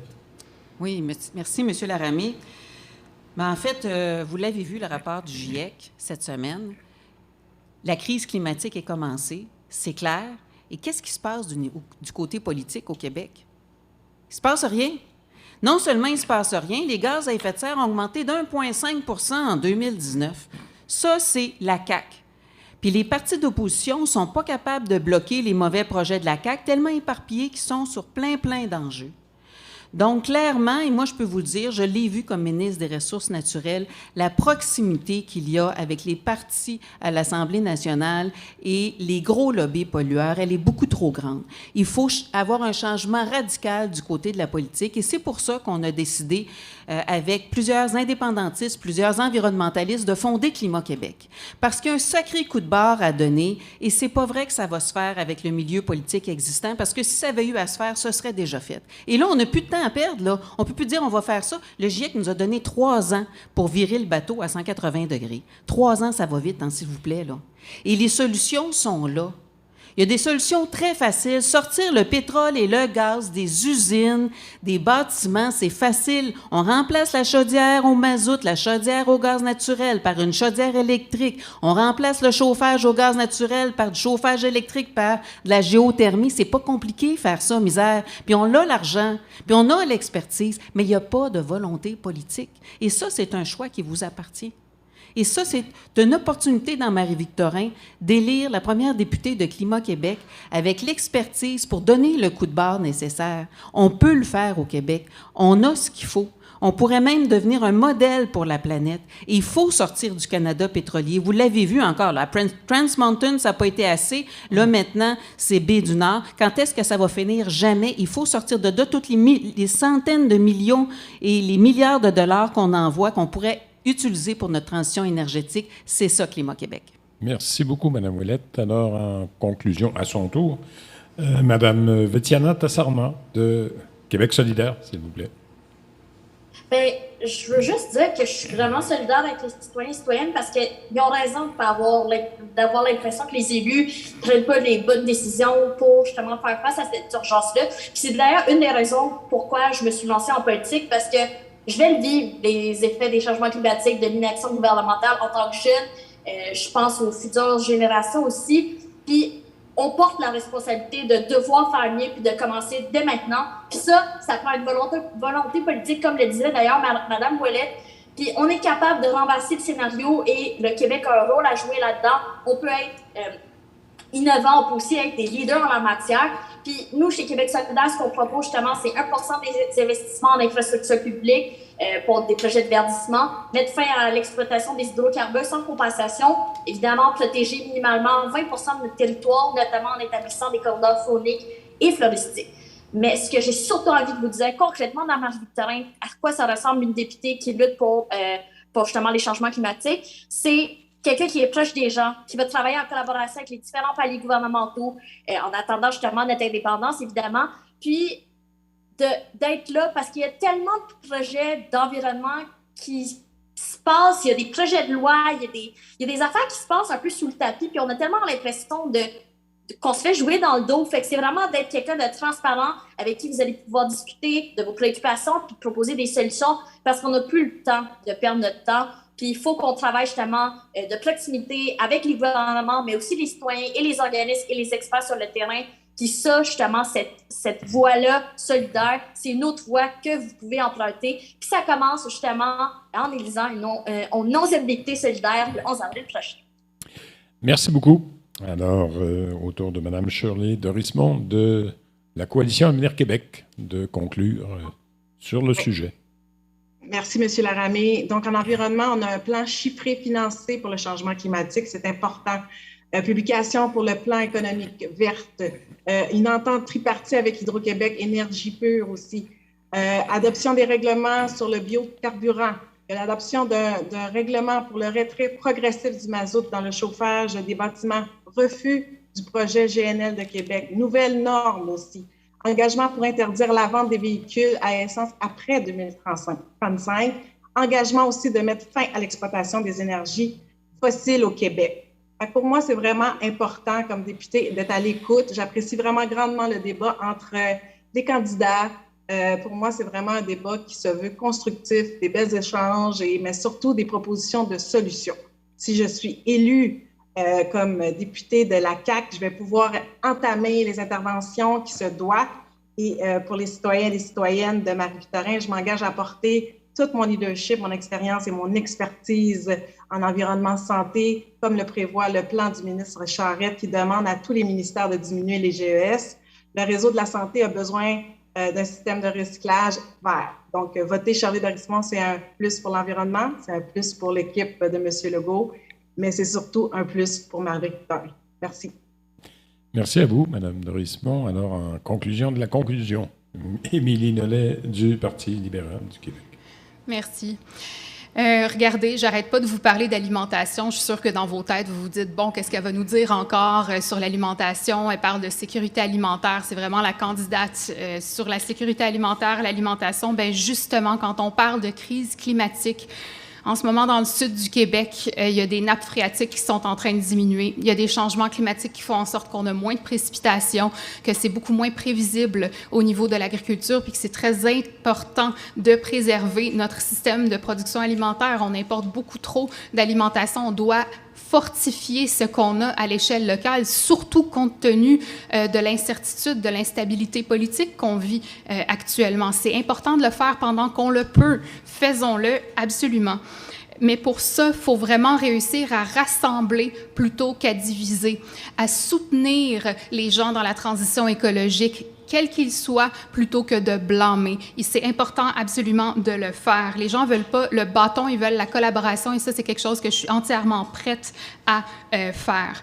Et puis, chaque décision gouvernementale doit se faire sous le prisme de l'environnement. Ça ne doit pas être seulement un ministre de l'Environnement qui prend des décisions au niveau de l'environnement. Tout doit être imbriqué, et c'est ce qu'on croit au Parti libéral dans la cause avec le filtre de l'environnement et de la lutte contre les changements climatiques. Une bonne nouvelle, c'est que je crois ce soir qu'on remarque que l'environnement n'est plus qu'une question d'avant-garde. C'est une question qui devient centrale pour beaucoup de partis. On a un renouveau au Parti libéral du Québec en ce moment et c'est pour ça que j'ai choisi ce parti-là. Et je dois dire, on doit vraiment encadrer bien les gens, les soutenir. J'ai enseigné la responsabilité sociale des entreprises et l'entrepreneuriat et les gens ont besoin d'idées, ils ont besoin d'être soutenus, ils sont curieux. Faisons-le ensemble, osons l'avenir et faisons rayonner le Québec. Et je vous invite à voter pour moi pour qu'on y aille tous ensemble. Merci beaucoup. Merci, Mme Nollet. Alors, ça met fin à la soirée. Il me reste moi aussi à vous remercier, les candidats, les candidates qui ont été franchement fort disciplinés ce soir. Il y avait peut-être des bonnes questions, mais il y avait aussi d'excellentes réponses que vous avez fournies. Vous faites presque l'unanimité. Si vous n'aviez pas de parti, vous feriez une équipe à vous au complet. Tellement vous vous entendez bien.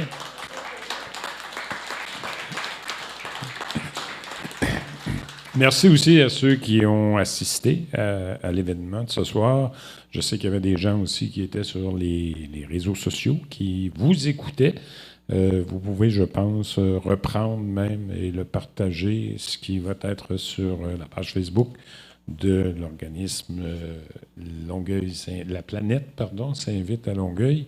D'ailleurs, vous n'avez pas fini de voir les gens de la planète s'invite à Longueuil. Si la tendance se maintient, il y a probablement un député ou une députée dans la salle ce soir. Alors, habituez-vous à ces gens. Vous allez les revoir non pas au Parlement de Longueuil, mais à votre bureau de comté.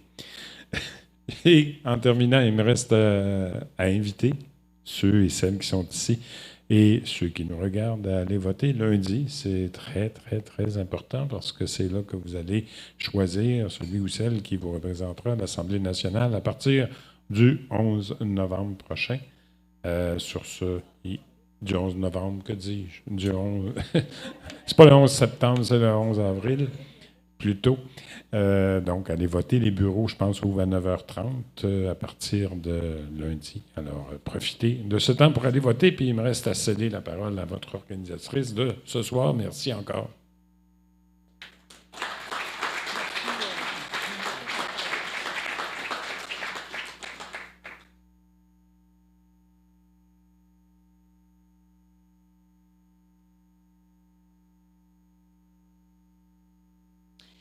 Alors, encore une fois, merci beaucoup. Au nom des collègues, de mes collègues de la planète s'invite au Parlement de Longueuil, entre autres José, Isabelle, Carole et Julie.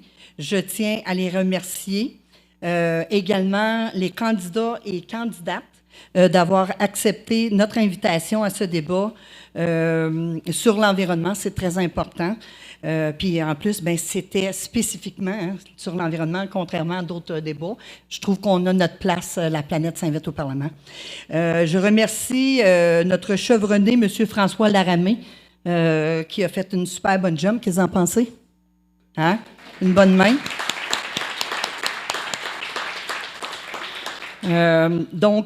Merci à Josie Boutillette. Je vous rappelle de ne pas oublier vos sous-verts qui a été fait, la création Miguel. Je n'ai pas le nom de l'entreprise, mais en tout cas, un gros merci. C'est vraiment quelque chose de spécial. Fait que vous allez vous rappeler, peu importe qui... Oui, c'est ça. Ah, nice. Oui, ça fait que c'est... vous allez avoir la planète, les initiales tatouées sur un sous-verre. Ça va vous inviter à ne pas consommer avec des bouteilles en plastique, justement. Hein? Ensuite, je remercie les électeurs et les électrices pour votre écoute attentive. Je vous invite si vous avez peut-être arrivé en retard parce qu'il y en a qui travaillent, c'est vendredi.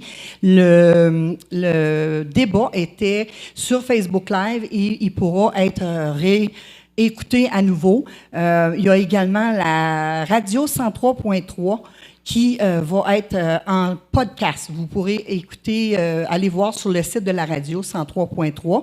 D'ailleurs, je voudrais remercier le directeur général, M. Éric Tétrault, et Henri-Paul Raymond, qui était le journaliste qui était en charge pour prendre justement capter à distance. Donc, un gros merci pour votre support. Ensuite, je tiens également à remercier le studio ici, la salle, Tony et son fils Andrew, Silvera, qui nous a bien accueillis, chaleureusement accueillis, et tous les bénévoles qui ont porté main forte. Donc, merci, il ne faut pas oublier. Merci à Marie-Ève Desquitères et son équipe pour l'accompagnement dans l'organisation de ce débat sur l'environnement dans le cadre de l'initiative de Véro Vert. Si ça n'aurait pas été Desquitères, on aurait fait la job, les filles, mais ça aurait été beaucoup plus difficile. Merci pour votre support. Je voudrais, si vous voulez, les bénévoles Isabelle, José, tout ça, je voulais juste vous les présenter parce que, tu sais, ils sont dans l'ombre, mais sans eux, on ne serait pas là ce soir. Fait que Isabelle, José, puis aussi le comité, levez la main puis envoyez la main un petit peu.